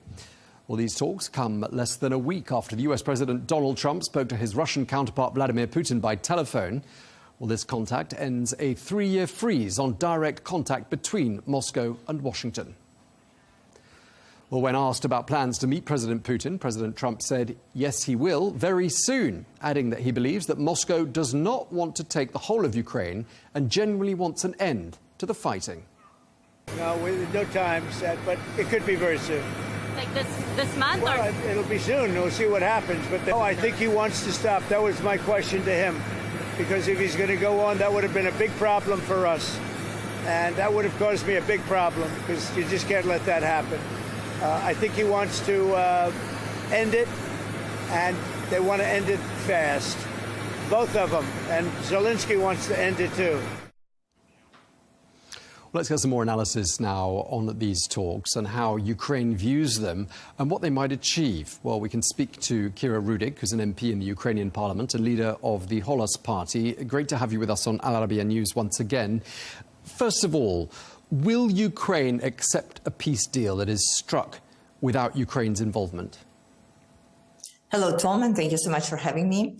No, Ukraine will not accept any deals, and we have been very clear together with our allies that nothing about Ukraine without Ukraine. And given that we have such a massive army that is fighting, having Ukraine's nation behind it, it doesn't seem realistic that there could be something that will be just given or thrown at us and that Ukrainian nation will accept. And in terms of what the terms of the deal might be, I mean, Moscow's saying it's not prepared to give up any land. President Trump has already said that Ukraine's not going to be joining NATO. I mean, what concessions might you expect President Trump to extract from the Russians?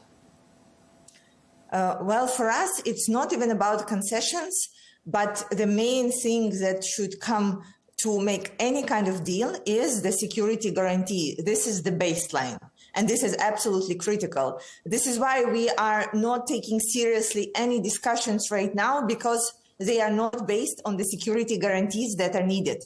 Tom, we here in Ukraine have been in so-called ceasefire deal with Russia since 2014. And I can tell you that there was not a single day when Russia would honor this deal and would not be attacking our soldiers at the front line. So right now, the question that Ukrainian people are asking is how this new deal will be any different. And that's why we need an understanding of how it will be secured and basically who or what in the whole world can make sure that Putin will keep his part of the bargain. As of right now, we have not seen any proposals that would answer this simple particular question. So how do you feel about President Trump and President Putin speaking on the telephone, getting to this stage of some sort of negotiations? I mean, do you think that he will be able to strike a good deal for Ukraine? I think, again, that any good deal for Ukraine would start with understanding how it will work further and how these security guarantees would work. The truth is that these security guarantees would be unpleasant for our allies, because it's either taking Ukraine into NATO or sending international forces here, or assuring that if Russia will break the deal, then somebody will go into full-scale war with them. So before this situation is resolved about how would you guarantee that, I think all the calls and talks and statements, they are just preparative, I would say. And if I may, we have heard many controversial statements from Donald Trump's team, including things that he himself said, what the Secretary of Defense said, and what Vice President J.D. Vance said about Ukraine. And these things, they don't really match too well together. This is why I think we should wait until the real proposal is on the table. I mean, do you believe that, I mean, we've heard President Zelensky saying he hopes President Trump's negotiating in good faith. I mean, everyone hopes that. But do you think that President Trump does have Ukraine's best interests at heart? Well, I think Donald Trump has America's best interest at heart. And that I truly believe. And nobody should have Ukraine's best interest at heart because our president should do that. But we understand that Donald Trump made a promise to American people to end the war in Ukraine. And he is right now simply going on with trying to deliver on that promise to American people. However, I think we all need to understand what's at stake here. And at stake here is a precedent that in 21st century, one country can annex the territory of another one, commit all kinds of the war crimes, and then get away with that. And this, I think, Donald Trump, as someone who wants to be perceived as a strong leader, does not want to be a precedent that's happening under his rule. We heard President Zelensky speaking to NBC during the weekend, and he said that President Putin was a liar and not to be trusted. But he said that he thought President Putin was perhaps scared of President Trump. Do you think that's accurate, or do you think perhaps President Trump is afraid of President Putin? Well, it's very hard to say right now who is afraid of whom. But what I totally can agree with President Zelensky on is that Putin is a liar. And again, we are saying this not because he has attacked our country, but because we know for a fact, and we are able to confirm these facts with conversation with the facts. So starting from 2014 and then in 2022, then with all the massacres that happened in Bucha, which Putin said that never happened, etc., etc. So I think we should be very careful about the idea that any peace deal or a ceasefire deal would stick. Another important point, Tom, is that right now the war is very different, and I'm not sure that all our allies realize how different it is. This is the war of drones. This is the war of missiles. It's not just people on the ground fighting each other like in First or Second World War. It's very different, and this is why it will be very hard to assure that Russia stopped attacking us, especially with the drones and missiles and other things that will be very hard to monitor. Indeed, and you know what we're being told is that Moscow is making some gains on the battlefield. There have been fresh reports of that even today, and probably that's boosting Moscow as it goes into these negotiations. I just want to ask you though, what do you make of President Trump's negotiating style and negotiating techniques? Well, you know, for the sake of Ukrainian people, I really want to hope that it would work, because at the end, the history will remember the result, right? Right now, Donald Trump perceived as an unpredictable negotiator and person who wants to be perceived as a strong leader. Well, whatever works on stopping the massacres and stopping the deaths of Ukrainian people and assuring a long-term peace, we would support.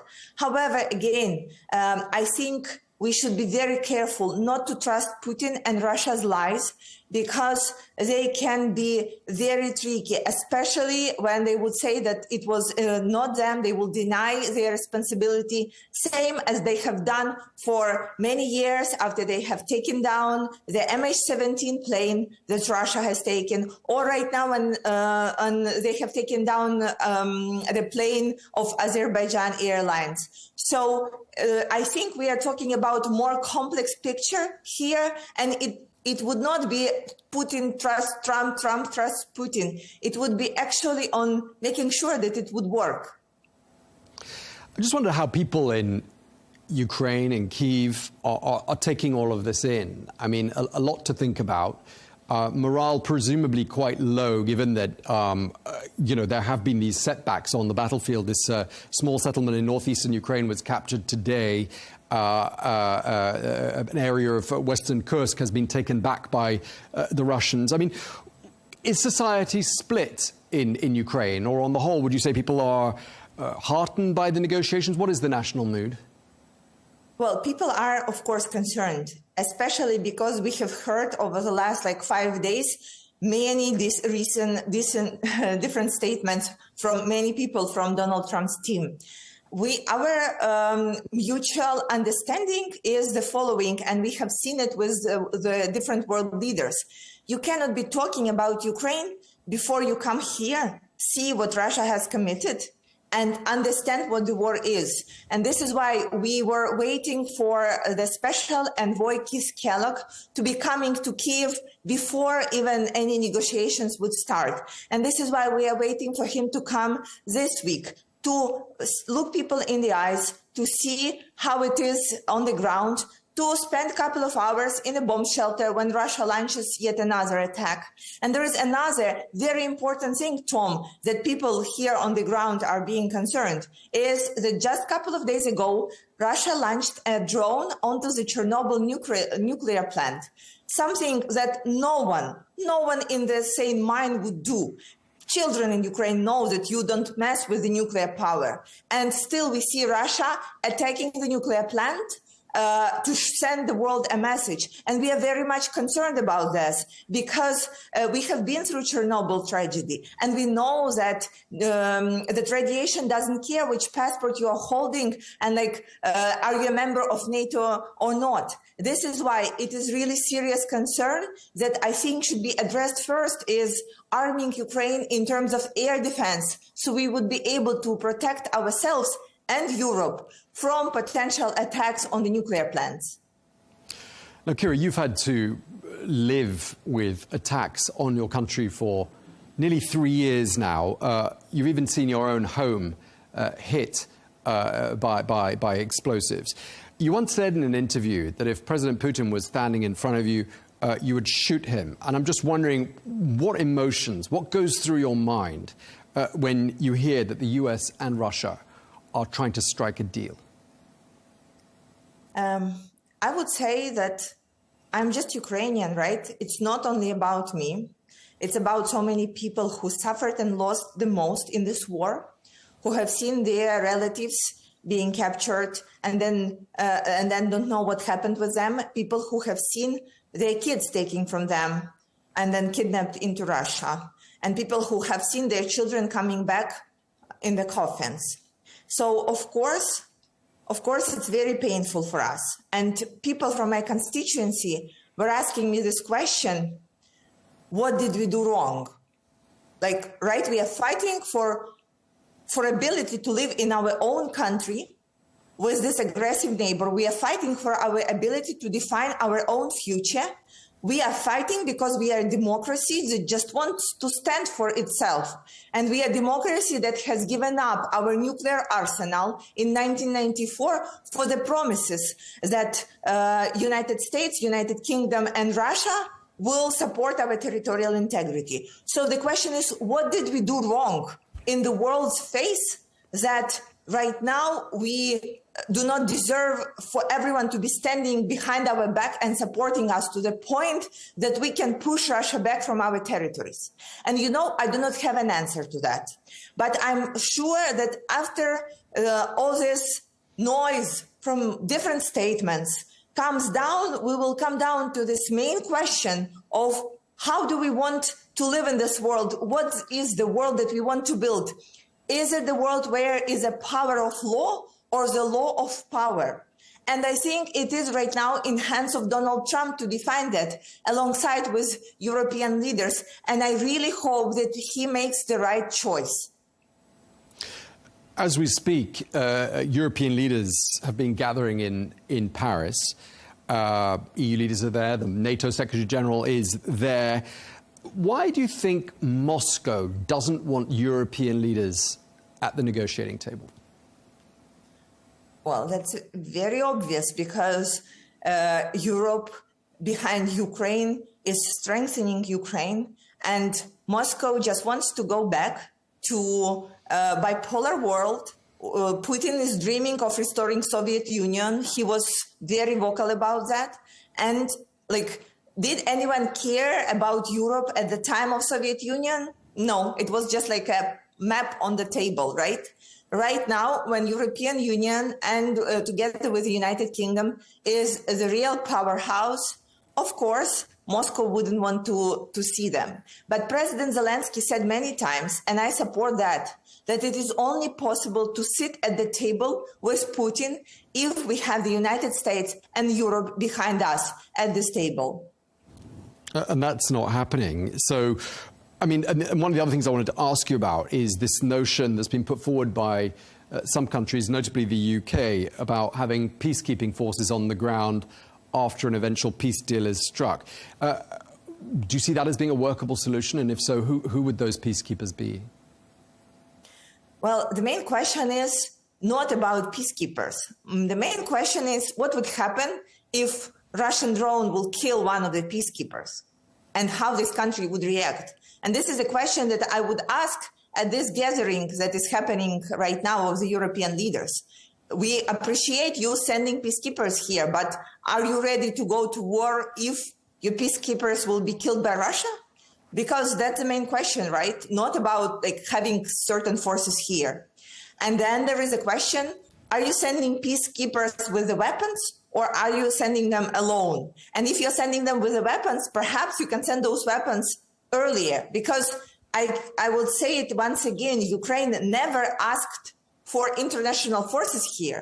We said what we are asking for is to have the weapons, the means to fight back. We understand that it is our own responsibility to fight for our motherland. And we have been doing this. And I think nobody would oppose that Ukrainian armed forces were brilliant at what they were able to achieve with the limited resources that they had. And right now, we still did not receive enough of the weapons that we were asking, or even enough of the weapons that were promised. So that is the key right now. And having the peace forces here, great, fantastic. Are you sending them with the weapons? Perhaps maybe you can send the weapons first, because we will have the best usage of it. Just lastly, I mean, President Trump said on the campaign trail he could end the war with a single phone call. That hasn't happened, but he has made this a top priority. The Trump administration isn't even a month old, and already, we are seeing action with regards to bringing about a conclusion to this. Lastly, do you trust Donald Trump to strike a deal that is acceptable to Ukraine? The truth is we do not know. And we know that the main goal of Donald Trump right now is try to break the alliance between Russia and China, because China, with his words, is the key adversary of the United States. And Ukraine falls up onto the bigger strategy of how the world would work, given that interest of the United States lies, first of all, in the Indo-Pacific region and less in Europe. And again, we do not know what's going to happen. We know that we are going to fight for our future same way as we were fighting in 2022, when there was nobody behind us. At the first day of the wars, everybody was thinking that we will go down in 2 or 3 days. You remember that, Tom, right? And so right now we know that we could be left in the situation exactly like that, and it doesn't change our plans. And our plan is to fight for our country. However, if there is a viable peace deal at the table, I think Ukraine will consider that, because we want to end this war more than anybody in the world. However, we want it to work. We cannot have this peace deal that will only be called peace deal, and at the end would be just giving Russia chance to regroup, retrain, continue producing weapons and supplies, and then attack us again. And not only Ukraine, but any other countries.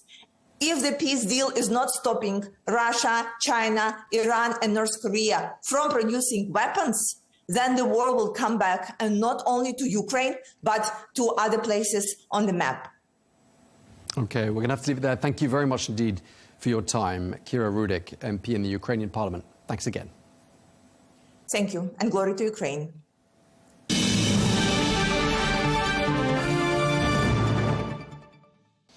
Let's get some more analysis now with retired Brigadier General Mark Kimmitt, former Deputy Assistant Secretary of Defence and former Assistant Secretary of State for Political Military Affairs. Thank you so much for joining us once again here on Al Arabiya News. We've heard from the Ukrainian President Volodymyr Zelensky saying that any deal must include long-term security guarantees. And I just want to ask you, first of all, do you think the US is likely to get those guarantees, or do you think the United States is being naive here? Well, what I'd first say is it's good to see that President Zelensky has moved off the mark from full NATO membership, which comes with the security guarantee. So there's no Article 5 commitment that would be dismissed out of hand.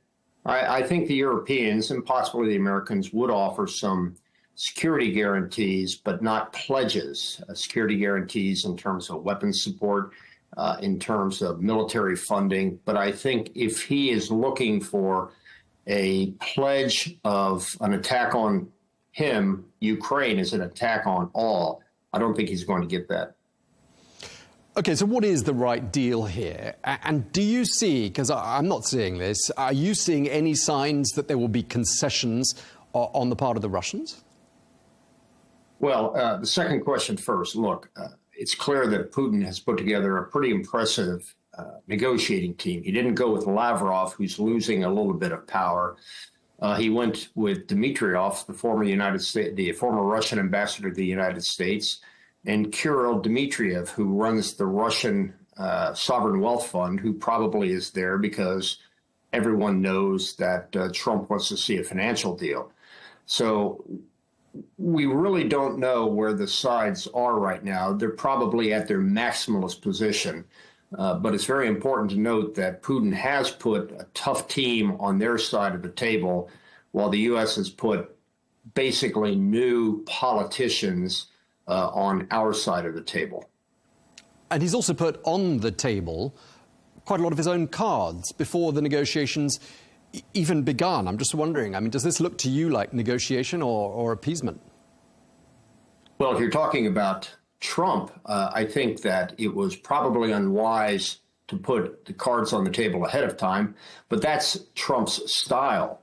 If he was to come in, if he, in a very quiet manner, very diplomatic, a very conventional manner, people would suspect his intentions here. But this is the way he negotiates. He, too, will throw out a maximalist position and then start the hard work of negotiating down from there as the days and months go on. So this is just starting. Both sides, as you might expect, are demanding everything.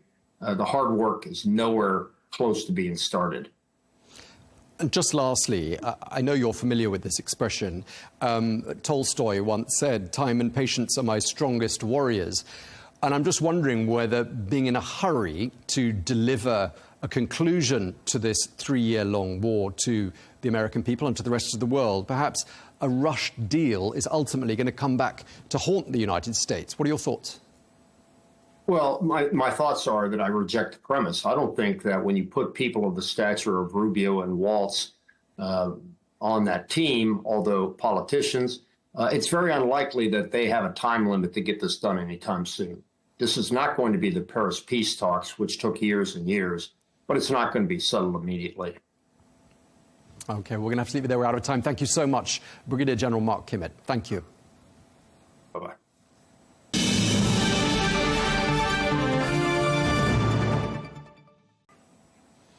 Now, European leaders have convened an emergency summit in Paris after US officials revealed plans to meet with Russian officials in Saudi Arabia without the attendance or the involvement of any European country. Well, this has raised concerns that the US president may offer concessions to Russia, potentially undermining Europe's security architecture. Well, fearing a shift in Washington's policy, leaders gathered there in the French capital are discussing how to respond, as both the EU and Kyiv argue that they've been blindsided in the whole process. Well, the Russian Foreign Minister Sergei Lavrov has said he sees no reason for Europeans to take part in ceasefire talks, accusing them of wanting to continue the war in Ukraine. He also ruled out conceding or handing over territories as a condition to ending the fighting. The European philosophy hasn't gone anywhere, so I don't know what they should do at the negotiating table. If they are going to weasel out some cunning ideas about freezing the conflict while actually intending, as is their custom, nature and habit, to continue the war, then why should we invite them at all? Well, for more analysis, we can speak now to Sir Mark Lyall-Grant, former UK National Security Advisor and former British Ambassador to the United Nations. Thank you very much indeed for speaking to us again, Sir Mark. We've heard about these talks taking place between the American and Russian delegations tomorrow. Are you hopeful that they're going to achieve peace? Well, I'm pretty certain they won't achieve peace, at least in the short term, because the Ukrainians have not been invited to these talks. So it's very much the sort of opening salvo in what I think will be quite an extended period of negotiations. Why isn't Ukraine directly involved?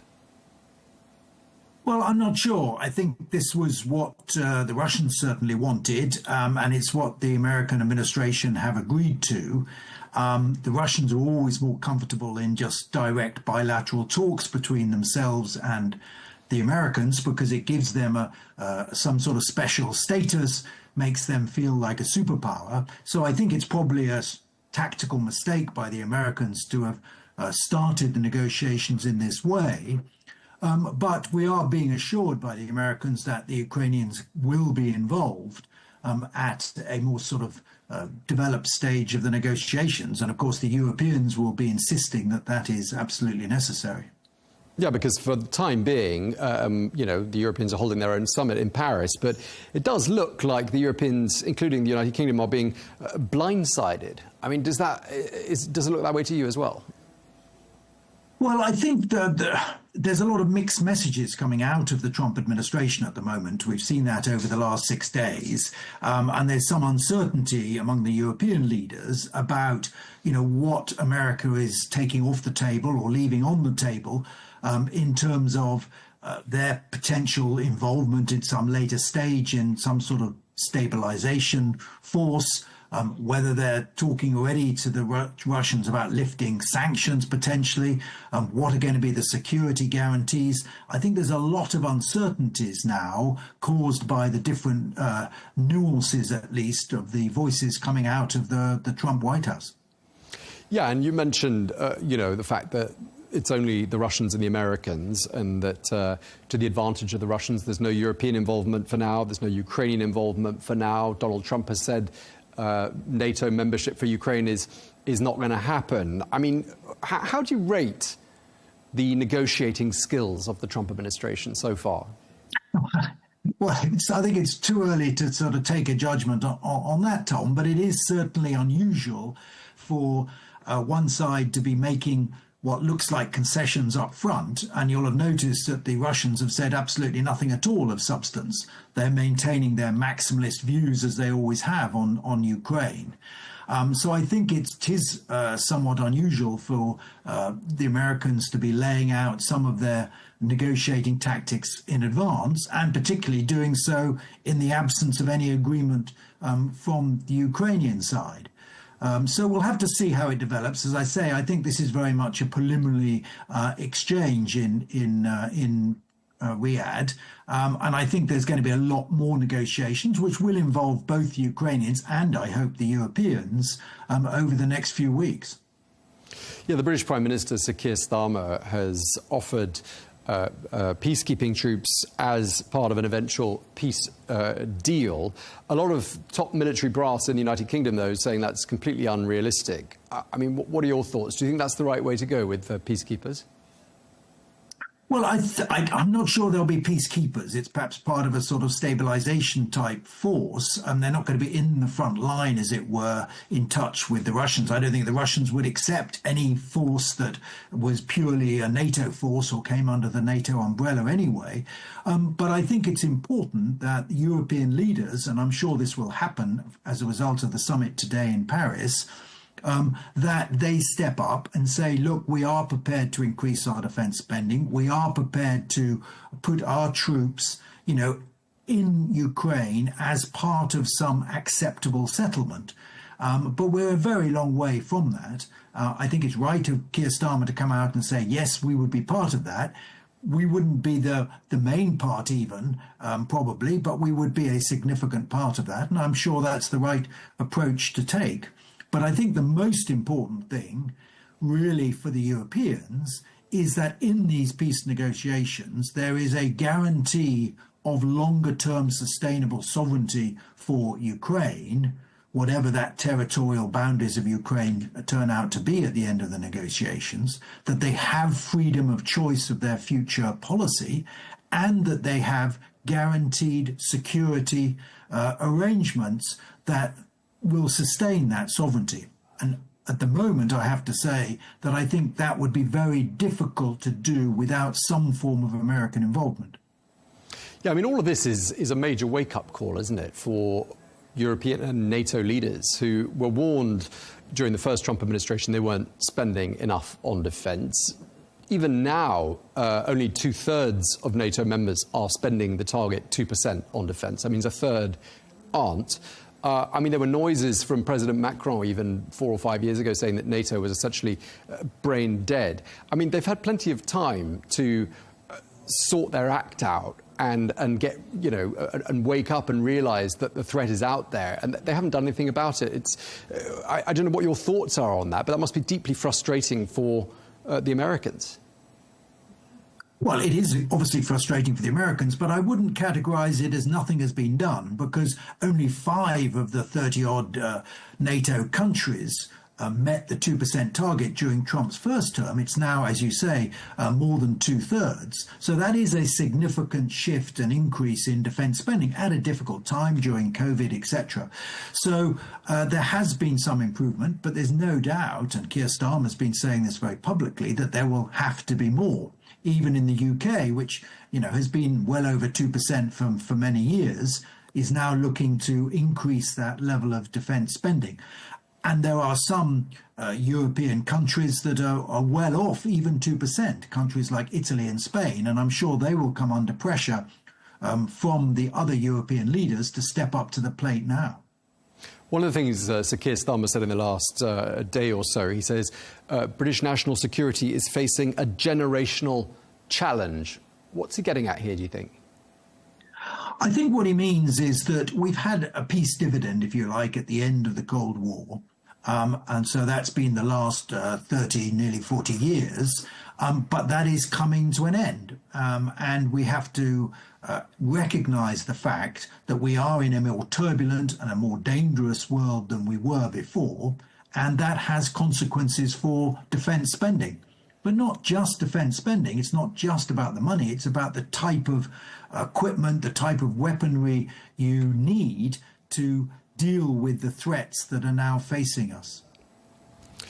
Just lastly, one of the other things we're witnessing as well is, exchanges of words across the Atlantic that aren't entirely friendly all the time. I mean, do you think we are witnessing the unravelling of this? You mentioned it there, that dividend of peace, but it preceded that as well, didn't it? The incredibly strong, decades-old transatlantic alliance. I mean, is it unravelling, do you think? I don't think so. Even President Trump is not questioning sort of American membership of NATO or the Article 5 commitment to defend each other's interests. But there's no doubt that the sort of rules-based order which has governed the world, if you like, for the last 80 years since the Second World War is under massive strain at the moment. It's being threatened by Russia, by China, and also it needs American leadership to sustain it. And it's that post-Second World War order which has promoted both global prosperity and economic prosperity, security and prosperity. And that is now in question, undoubtedly. So I think we're at quite an important inflection point in history, but I wouldn't say that the transatlantic partnership is under very serious threat at the moment, no. Just lastly, Sir Mark, I mean, with regards to Ukraine, and we're seeing these efforts being made to broker a conclusion to the war, there's a saying that winning wars is expensive, but not nearly as expensive as losing them. Who's lost this one? Well, I think both sides have lost is the reality. It's quite clear that President Putin has lost. I mean, what he planned as a 3-day sort of takeover of Kiev to install a puppet government has turned into a 3-year war of attrition where the Russians have lost or had maimed over 800,000 troops and are now dependent very heavily on Iranian missiles, North Korean troops. So he has clearly lost. And he's particularly lost because he wanted less NATO, and he's now got more NATO with the expansion of, the involvement of Sweden and Finland has doubled the length of the border between NATO and Russia. The military credibility of Russia has taken a massive hit. So he's certainly lost. But sadly, I think Ukraine has already lost. Despite its heroism and sacrifice, it's lost some territory which it may not be able to regain in the negotiations, and it's lost hundreds of thousands of its own young people as well. OK. Sir Mark Lyle-Grant, former UK National Security Advisor, thank you very much indeed for your time today. Thank you, Tom.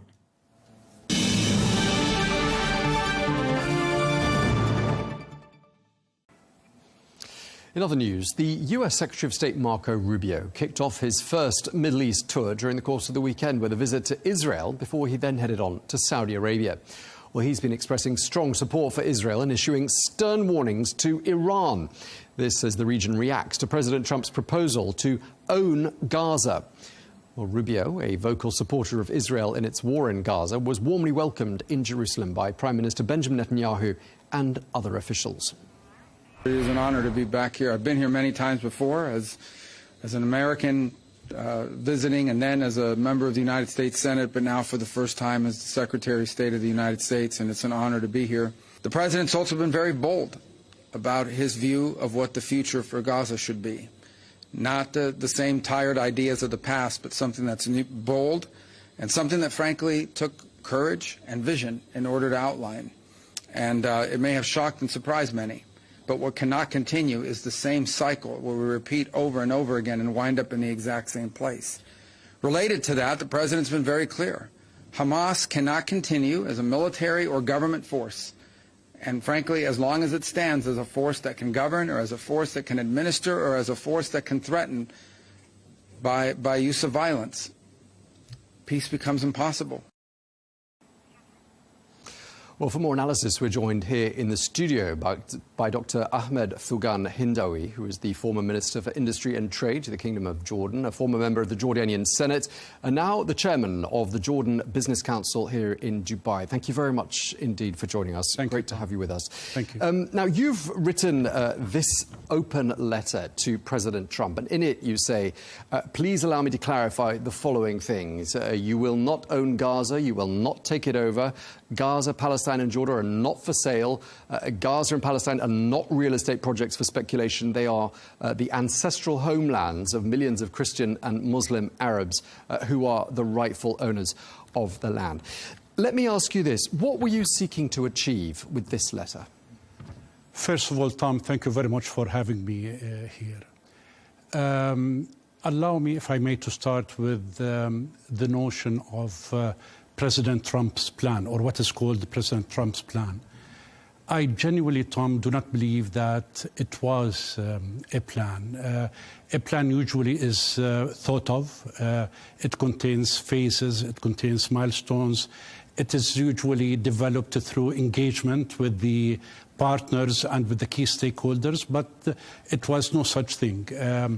I genuinely believe that it was just a collection of speculative remarks that are completely detached from the reality. And I felt what it reflected, it truly reflected a genuine and deep lack of true understanding by President Trump of the genuine root causes, political and humanitarian, of the Palestinian cause. Okay. So I felt that I need to have my voice heard, hoping that President Trump will get the chance to have a look at it.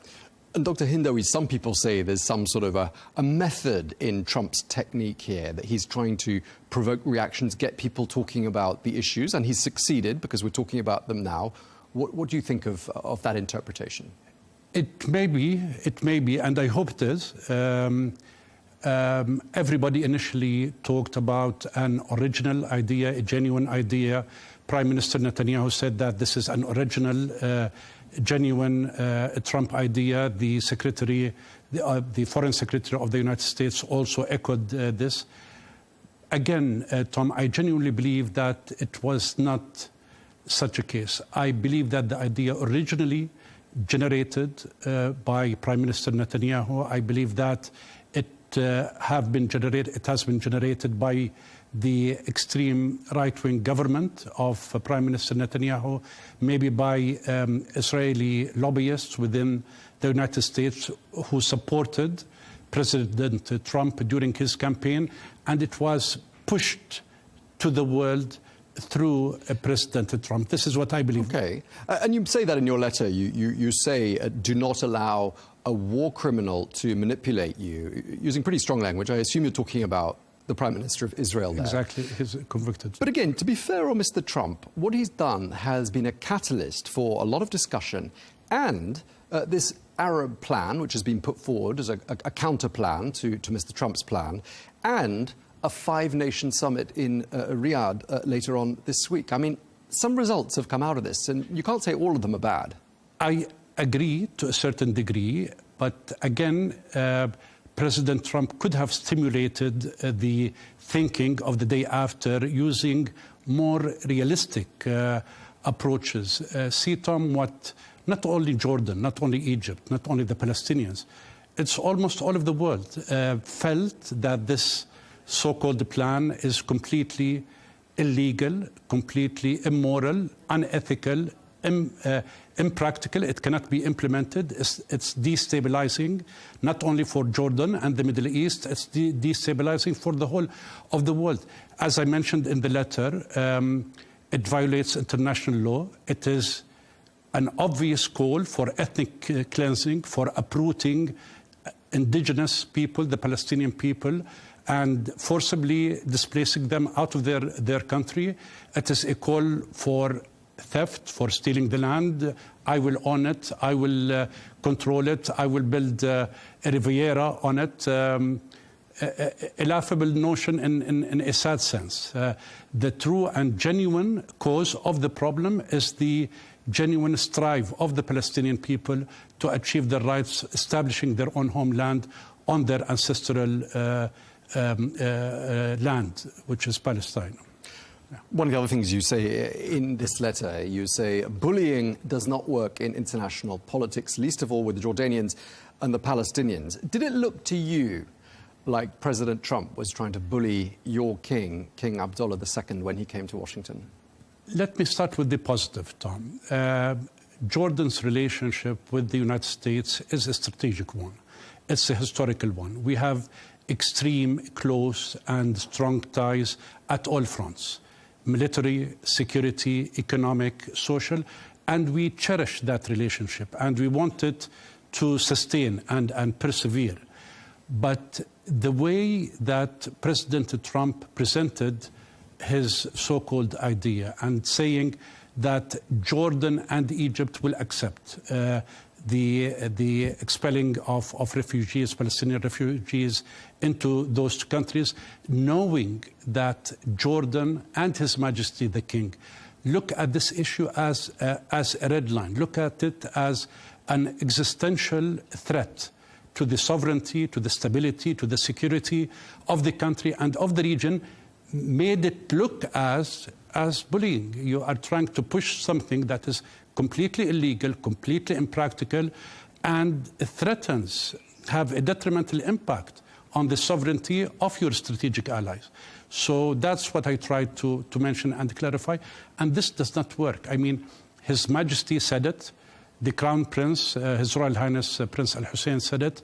The Prime Minister said it. The Foreign Minister said it, that this would be considered by Jordan as a declaration of war, because we would have been put in the corner and there would have been not many other options that we can pursue. Help us understand this then, Dr. Hindawi. Jordan already home to more than 2 million Palestinian refugees. Many more people in the Palestinian population, in the Jordanian population, are of Palestinian origin, but they're not of refugee status. Why can't Jordan, and I know the answer to this, but I'd like to hear it from you, why can't Jordan take in more Palestinians?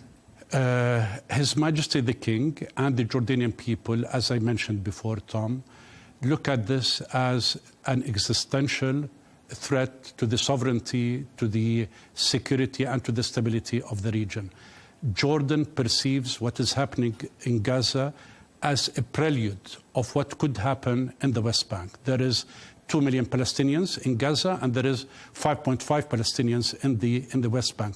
There is a total of 7.4 million Palestinians living on ancient Palestine, alongside 7.1 Jews. So if this starts in Gaza and then it continues in the West Bank, and already Israel is starting this in the West Bank, Tulkarem refugee camp, Jenin refugee camp, Ain Shams.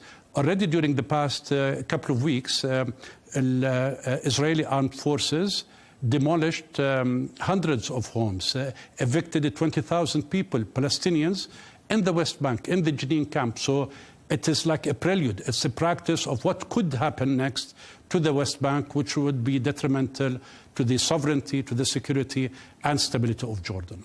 Right, because the West Bank borders directly Jordan, so that would have security consequences for your country. Exactly. 70% of buildings in Gaza are either damaged or completely destroyed. There are healthcare issues. There's very little food. There's no running water in many areas of it. There's limited shelter. There's all those pictures of porta cabins, tents on the Rafah border crossing with Egypt that can't get into the country. President Trump says there's nothing for these people to go back to. And when you look at the pictures, in a way, you can understand where he's coming from. Where are they going to live? So his argument is, why don't they go somewhere else? Well, they'll be paid, accommodation will be provided for them. They'll be more comfortable, they'll be safer, and Israel can live in peace. What do you say to that argument? So many things I can reply to that argument. First of all, ask the Palestinians themselves. They do not want to leave their homeland. Why do you think, Tom, that 1 million Palestinians, when the road was open to the northern of Gaza, there was this pilgrimage from the southern part of Gaza to the northern part, knowing that their homes were completely demolished? They could have waited at the borders of Egypt and waited for the borders to open and to exit. First of all, Palestinians do not want to leave their land. If they are to leave their land, Gaza, they should go back to their original homes in Jaffa, in Akka, in Jerusalem, because they were evicted originally from those cities during the 1948 war and the 1967 war. So even if there is sort of a logic in that argument, they shouldn't go to Jordan and Palestine. They should go back to their original homes in ancient Palestine. Furthermore, the rebuilding of Gaza can go in parallel with the people living there. You don't have to ethnically cleanse 2 million people with the justification that you want to rebuild. You can rebuild and manage the process in parallel, the people staying in tents or temporary homes while the city is built. So you can negate all of these arguments. Yeah. You use the word ethnic cleansing. In your letter, you talk about genocide. You also talk about crimes against humanity. You use them with reference to Prime Minister Netanyahu there, but would those labels also apply to President Trump were he to deliver and come good on this plan? I tried to refer to the clauses of the International Criminal Court and the Rome Tribute, where they specifically highlight ethnic cleansing and the call for ethnic cleansing of indigenous people by force out of their country as a war crime, punishable by international criminal law. I did not specifically mention any president or any political figure, but I was just noting that according to international criminal law, such acts and the calling for such actions is considered a violation and a punishable violation of international criminal law. Okay, and the US Secretary of State Marco Rubio is saying this idea shows, quote, courage, because he says what he calls tired ideas, and he's talking about ideas that have been put forward over the last 75 years that haven't worked, need reinvention, and therefore this plan is bold, he says. I mean, is it bold?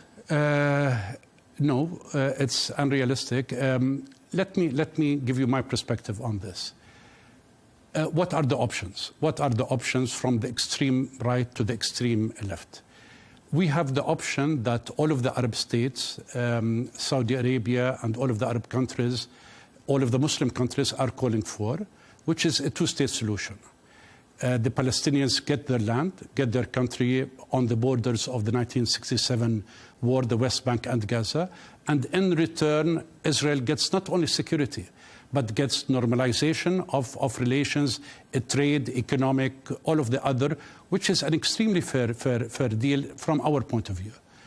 There is this option that we think is fair, and we have been trying to push for it, and I have been a minister in the Jordanian government, and we have been collectively under His Majesty King Abdullah trying to push for that. We were not successful. Prime Minister Netanyahu worked for the past 20 years deliberately to make this option go away. So what are the other options? You have a one-state solution from the river to the sea. Call it Israel, call it Palestine, call it the Abrahamic state, whatever you want to call it, with 7.1 Jews and 7.4 Christian and Muslim Arabs living on that land. So the two sub-options for that option, either you have a democratic country where everybody has the right to vote, everybody has to be a minister or a prime minister or a president of the country, or you can have an apartheid style system, which is much worse than the South African apartheid system. Now, the problem with the extreme far-right wing of the Israeli government is that they identify the problem, but they cannot identify the solution. They oppose both. They do not want the two-state solution, and they do not want the one-state solution because the national identity of having a completely Jewish state with no Muslims and no Christians on it. So what other option they have? The third option is ethnically cleansing the people, which is, the thing that they have been striving to do for the past 30 years. Let me just pick up on what you're saying there. Do you think Prime Minister Benjamin Netanyahu, who's been on the political scene for 3 decades, do you think he was ever serious about a two-state solution? Never. And he vocally said it. He vocally said it. He opposes the two-state solution. He doesn't care about it. He even said he doesn't care about the peace agreement with Jordan that the late His Majesty King Hussein signed in 1994. He doesn't care. On the contrary, he worked deliberately for the past 30 years to demolish any prospect of having a two-state solution. OK, we've got slightly mixed messages coming out of Washington at the moment, because on the one hand, we've got this Trump plan, then we've got the US Secretary of State Marco Rubio doing a tour of the Middle East. He's been in Israel already. He's now saying the US is open to alternative proposals from Arab governments. There is an alternative proposal, isn't there? There is. His Majesty King Abdullah, during his last visit to the US, I believe he demonstrated a masterclass of diplomatic finesse during his meeting with President Trump. President Trump was talking about evicting the people out of their land, developing and erecting the Riviera. His Majesty calmly shifted the discussion into the humanitarian aspect, that Jordan proactively is willing to receive 2,000 Palestinian kids having cancer to be treated in Jordanian hospitals. He emphasized that he will do whatever is best for his country and whatever is best for his people. And he emphasized on this point the consensus of the Arab world. Tom, Saudi Arabia, just a couple of hours after President Trump put forward his plan, there was an official release by the Saudi government opposing any notion to forcibly displace the Palestinians out of their homelands. The irony is Prime Minister Netanyahu is trying to normalize relationship with Saudi Arabia, and at the same time he suggested that Saudi Arabia take the Palestinians and establish a Palestinian state there. So contradicting him.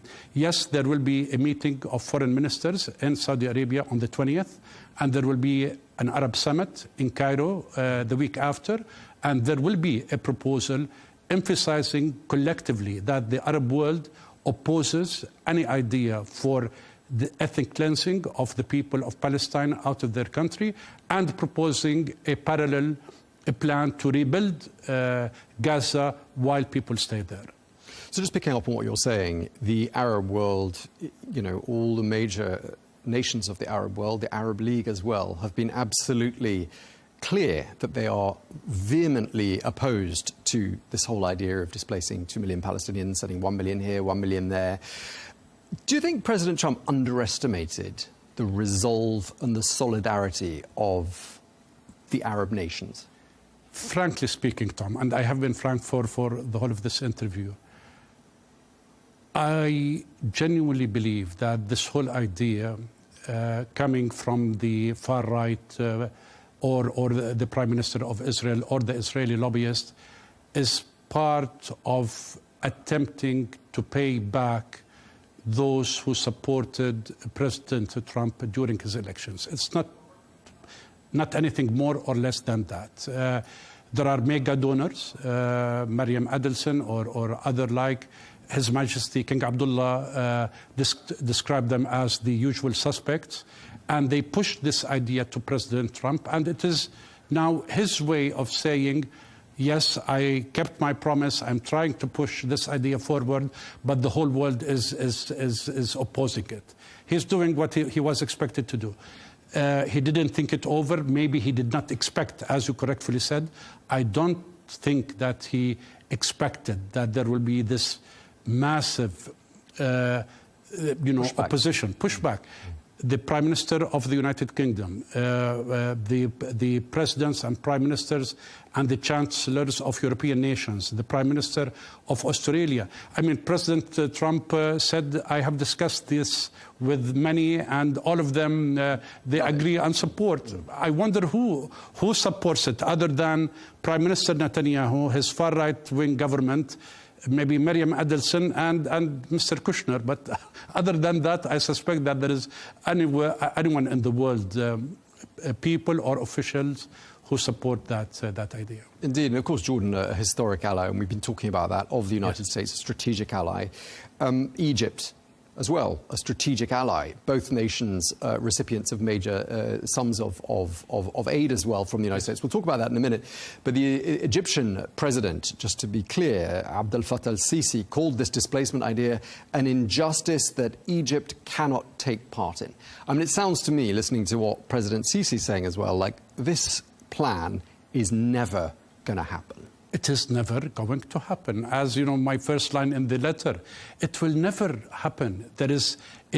I'm trying to be as diplomatic as possible, but there is no chance in hell that this plan is going to be implemented. It is not going to be implemented. And we can talk about U.S. support to Jordan, economic support, and the benefits to both Jordan and the U.S. to have a close strategic ally in the Middle East as Jordan. Is there a risk, do you think, that Mr. Trump is going to cut that off? I do not believe so. Even when President Trump was challenged by one of the reporters, because he had been spending most of his time during the past weeks in imposing tariffs left, right, and center. So one of the reporters asked him, is the U.S. aid to Jordan in jeopardy? And he deviated the answer. He said, no, it is a strategic partner. The issue is, Tom, the United States, as I said, is a strategic partner, long-term, historic. We cherish it. We want to sustain it. We do not want to lose that partnership. Their support to us is $1.4 billion US every year, constituting 5% of the annual budget of Jordan.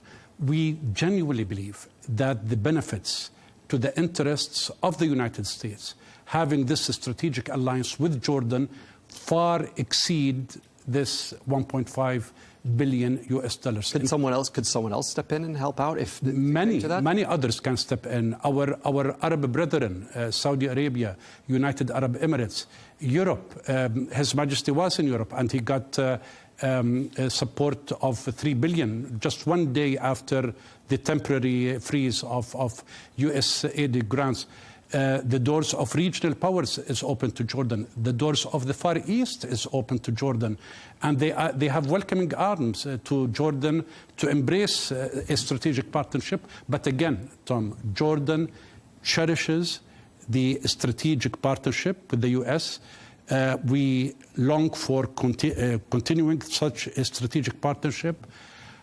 I believe that, if I may use the term, the deep state within the United States will not allow anyone to jeopardize a strategic relationship with an ally to gain political favors by lobbyists. And I think that's what happened a day after that meeting with His Majesty the King, when President Trump gave a televised speech directed to the Jordanian people, telling how wonderful the Jordanian people are and how wonderful our king are. We know how wonderful our king are.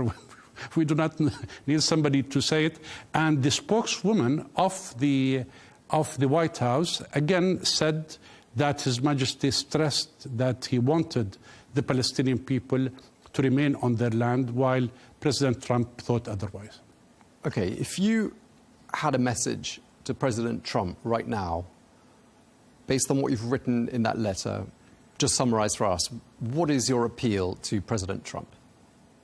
I appeal to President Trump for the sake of the United States and its people, for the sake of the strategic alliance of Jordan, not to allow himself to be pulled by someone who will deeply hurt American interests in the region, and not only the region, but the world and U.S. interests will suffer. I beg of him, I appeal to him to realize this fact.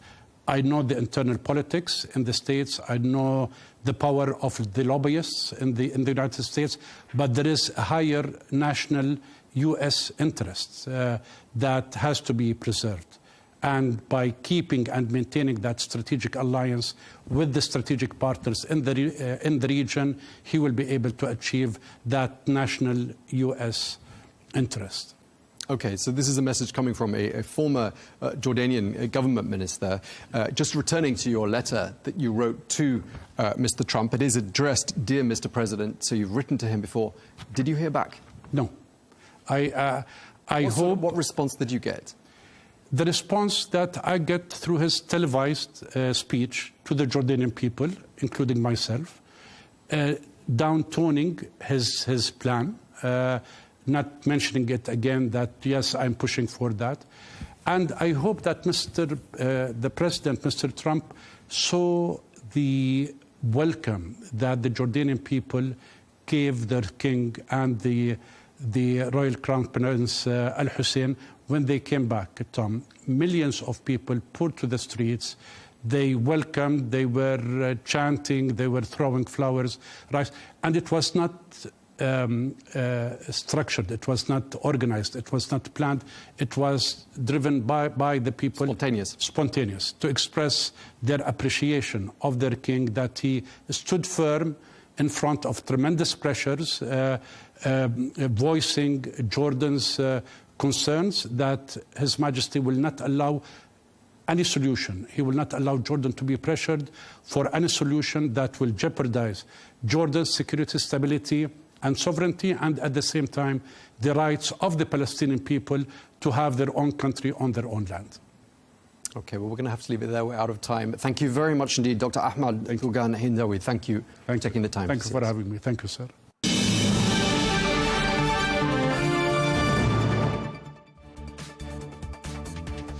Well, that is all we have time for today's edition of Global News Today. Thanks for watching. Be sure to join us again tomorrow for more exclusive interviews. Until then, bye-bye.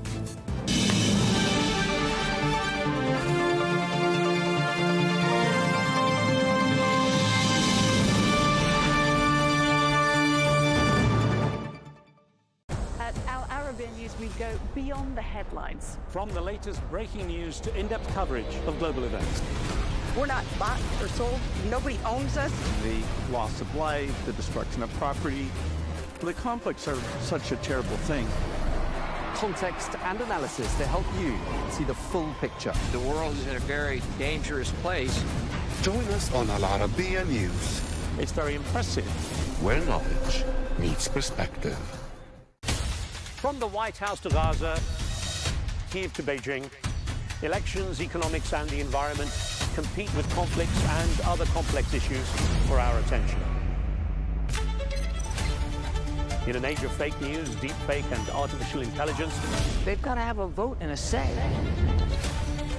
it's important to look beyond the loudest voice to understand the truth. From newsmakers to groundbreakers, My campaign is going very well. presidents, prime ministers, princes and peacemakers, and cultural tastemakers. As Arabs, as Middle Eastern, we're too emotional. Join me on The Riz Khan Show for empowering conversation.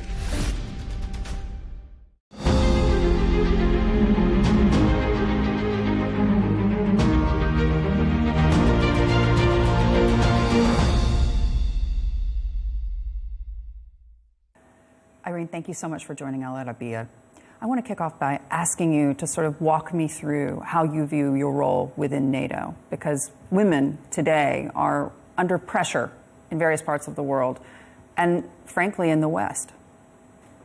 So first of all, thank you for the invitation, the opportunity to have this moment of exchange about a very important topic, not only women in NATO, but I would say on women across the globe and about our rights and the general pushback, I would say, that we are facing today. The role I have at NATO, I'm the NATO Secretary General Special Representative for Women, Peace and Security, is not new. I'm the fourth Special Representative. The position was established in 2012. But after 12 years, I have to say that despite the progress that we have made within the alliance, there is still much to do.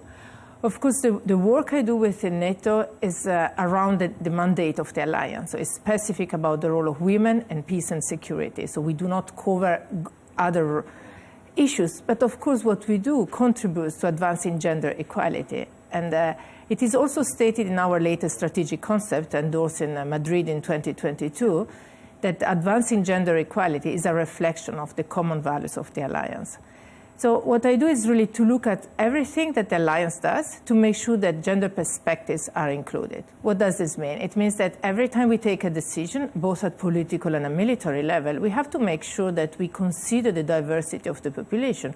Population is made by half by men and the other half by women, so we cannot take decision without considering that security is perceived in a different way by men and women. No doubt. How concerned are you when you see President-elect Trump's pick for defense saying that women shouldn't be in combat roles? This is a topic that has been discussed over the decades around the globe. The hope was that we had overcome the barriers, the cultural barriers. Certainly we have overcome the legal barriers. So everywhere in our across allies and also in our partners, countries, women are part of the armed forces. In different extents, I would say across NATO allies, we have an average of 12%. So if we look at the population, as I said, 50% made by women, there is still a big gap to cover this percentage. I think that we still have a lot of work to overcome cultural barriers and change the mindset. We are not all at the same stage. So this conversation will certainly be put at the table, but there is a general consensus that women have to be part of the military forces. And we have proof that nowadays, if we look at Ukraine, how incredible women are fighting now on the front line. Since the full-scale invasion, a lot of women have joined voluntarily, and that's very important to say, that they were not obliged to do it. They are around 60,000 now in the armed forces. More than 40,000 are civilians, but the rest are military, and 5,000 are fighting on the front line alongside with their male colleagues. If the United States rolls back women's role in the military, and I mean in combat positions, does that weaken the NATO alliance and the NATO mission? I'm not expecting this change to happen. Of course, I'm expecting maybe some conversation around this. But there is a consensus. There are policies in place. This year, in Washington, D.C., and our big yearly summit, we endorse a new women, peace and security policy. When we endorse a policy, 32 allies come together and they agree on what is on the policy. Including the United States. Including. Yeah. Indeed. And this lasts for 5 years. And the policy states very clearly that increasing participation of women in all peace and security efforts, both on the diplomatic and in the military side, is what we have to do if we want to enhance our operational effectiveness. Yeah. And this is where my work leads, to the implementation of this policy that will be translated next year in a new action plan. We are working on it. And this is where I will concentrate my efforts. Yeah. Talk to me about this. You mentioned Ukraine and the role of women there in combat positions that they've taken on as an act of necessity. There's a lot of conversation, of course, about how that war may come to a conclusion. In your mind, are women better prepared to take on roles not just in the military now, but also in government in Ukraine? I think as historically we have seen how wars change the role of women within the society. They open up different possibilities because men go to the front line. In this case, the front line is both physical and also on the space, because we see the war in Ukraine played on the hybrid space and cybersecurity, but also with very old technique on the front line. Women have filled the position in Ukraine as they did in the past during the First World War and Second World War. We see incredible women in politics at governmental level. We see women on the front line and covering all roles in the society. Even in the defense industry recently, women have stepped up and take more position. So I think this has worked as an accelerator for the society, and I expect that women will continue to play an important role in the resolution of the conflict and in the post-conflict, where we hope a just peace will happen soon, and we will see women to continue to take their important position. When are we going to see a NATO Secretary General who is a woman? Because I know that was something that was mooted at the time, at the last round of conversations about this. There was a lot of conversation about this. We need to find the best candidates. I will always say there are some requirements, and requirements are that the Secretary General has to be a former Prime Minister or a President. And this is where the conversation has to be broader. Yes. Because the point is, why don't we have more women in politics covering this position? Because automatically then we could have more candidates for the position of the Secretary General. So now we have just welcomed our new Secretary General, Mark Rutte, but as you might heard, this week he announced a Deputy Secretary General, who is a woman and from North Macedonia, and she will join us in supposedly a few weeks. And she's the second one in the history, so it's already a progress. And I think maybe next one could be. Could it be Giorgia Meloni? You read in my mind, because the conversation we had, it's also about the South and the rotation. You know, in alliance, Exactly. we're trying to rotate, and sometimes, I mean, we see a tendency to have a Secretary General coming from the northern countries, and there was a conversation about the South, but the requirements didn't come together. So one option could be to change the requirements, and the other is to see more prime minister in the South. So, of course, Giorgia Meloni could be a candidate in the future. Walk me through this. Today, the rest of this region continues to reel over what we've seen happen in Afghanistan, and I'm talking about the subjugation of women and girls. Obviously, that was an area of serious concern for NATO, and when coalition forces were there. In your mind, what is the responsibility of NATO today to those women that we promised a future and then abandoned? That's a difficult conversation to take. You know that NATO operates under mandates, and when we operate out of our area of responsibility, we do based on resolution of the United Nations Security Council.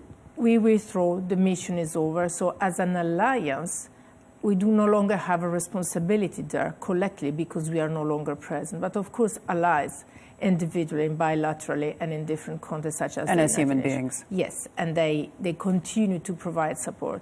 The situation is very worrisome. There are no words to describe what happened. And I think that individually, as I said, a human being and with our respective roles at national level, we have to continue to speak out about what is happening there and to fight for women's rights, because the silence will really put them, you know, in we will forgive about them, even if we don't do. But in the global conversation, you see, if you read the newspaper, it doesn't really come on the news so often. What do you think is the solution there in your mind? Because obviously there is an ability of nations who are giving aid to Afghanistan to exert pressure on them. If I could have a solution, you know, I would try to put this, implement it. I found that extremely difficult. What I'm doing on my side is to continue dialogue with women from Afghan and see if there is a way to support. One of the focus is always how to train women to create space for dialogue for them in terms of dialogue also with the Taliban or mediation processes.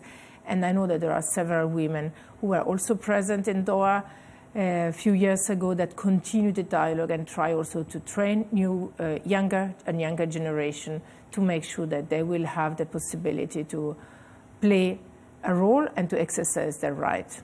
When you come to a forum like this one, based in the United Emirates, a country that has promoted women not just to positions in government, also mandated their participation on boards in the private sector, are you encouraged by what you see and how the region is evolving?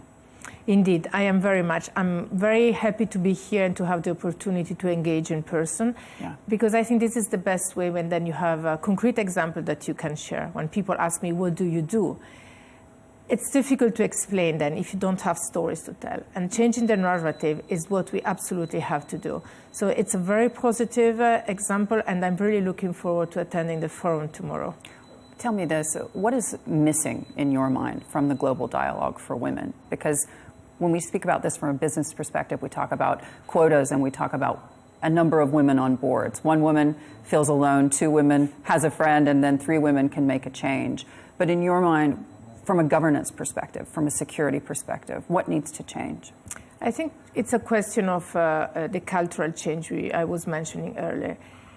And it's about gender, what we call gender-responsive leadership. We focus a lot on the participation of women, but we still find resistance, cultural barriers. And sometimes women are there because government decide to do, and then speak it at global level, not referring to the local situation.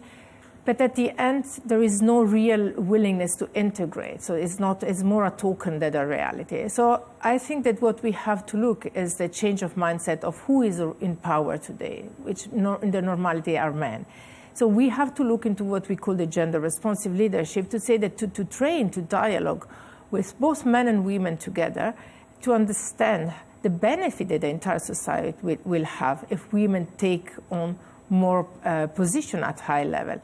It's not for women, it's not helping women to do something, when they say, I'm helping my wife. No, it's not about this. Because in the moment where the dynamic changes, men will benefit from this different dynamic. They will have more time for the children. They have more time even for discussion and conversation, not under the pressure. And the solution that will be found will be better solution because they will really bring the perspective of the entire society. So this topic of the gender-responsive leadership is something I advocated for and I put as a first goal of the new policy at NATO, because I think that in a male-dominated environment, while we work to increase the number of women, we have also to work with the men who are present to make sure that we can reach the same high-quality solution in a shorter time. Bring them with us. Yes. Irene, it's great to have you here at Al Arabiya. Thank you so much for joining me. Thank you.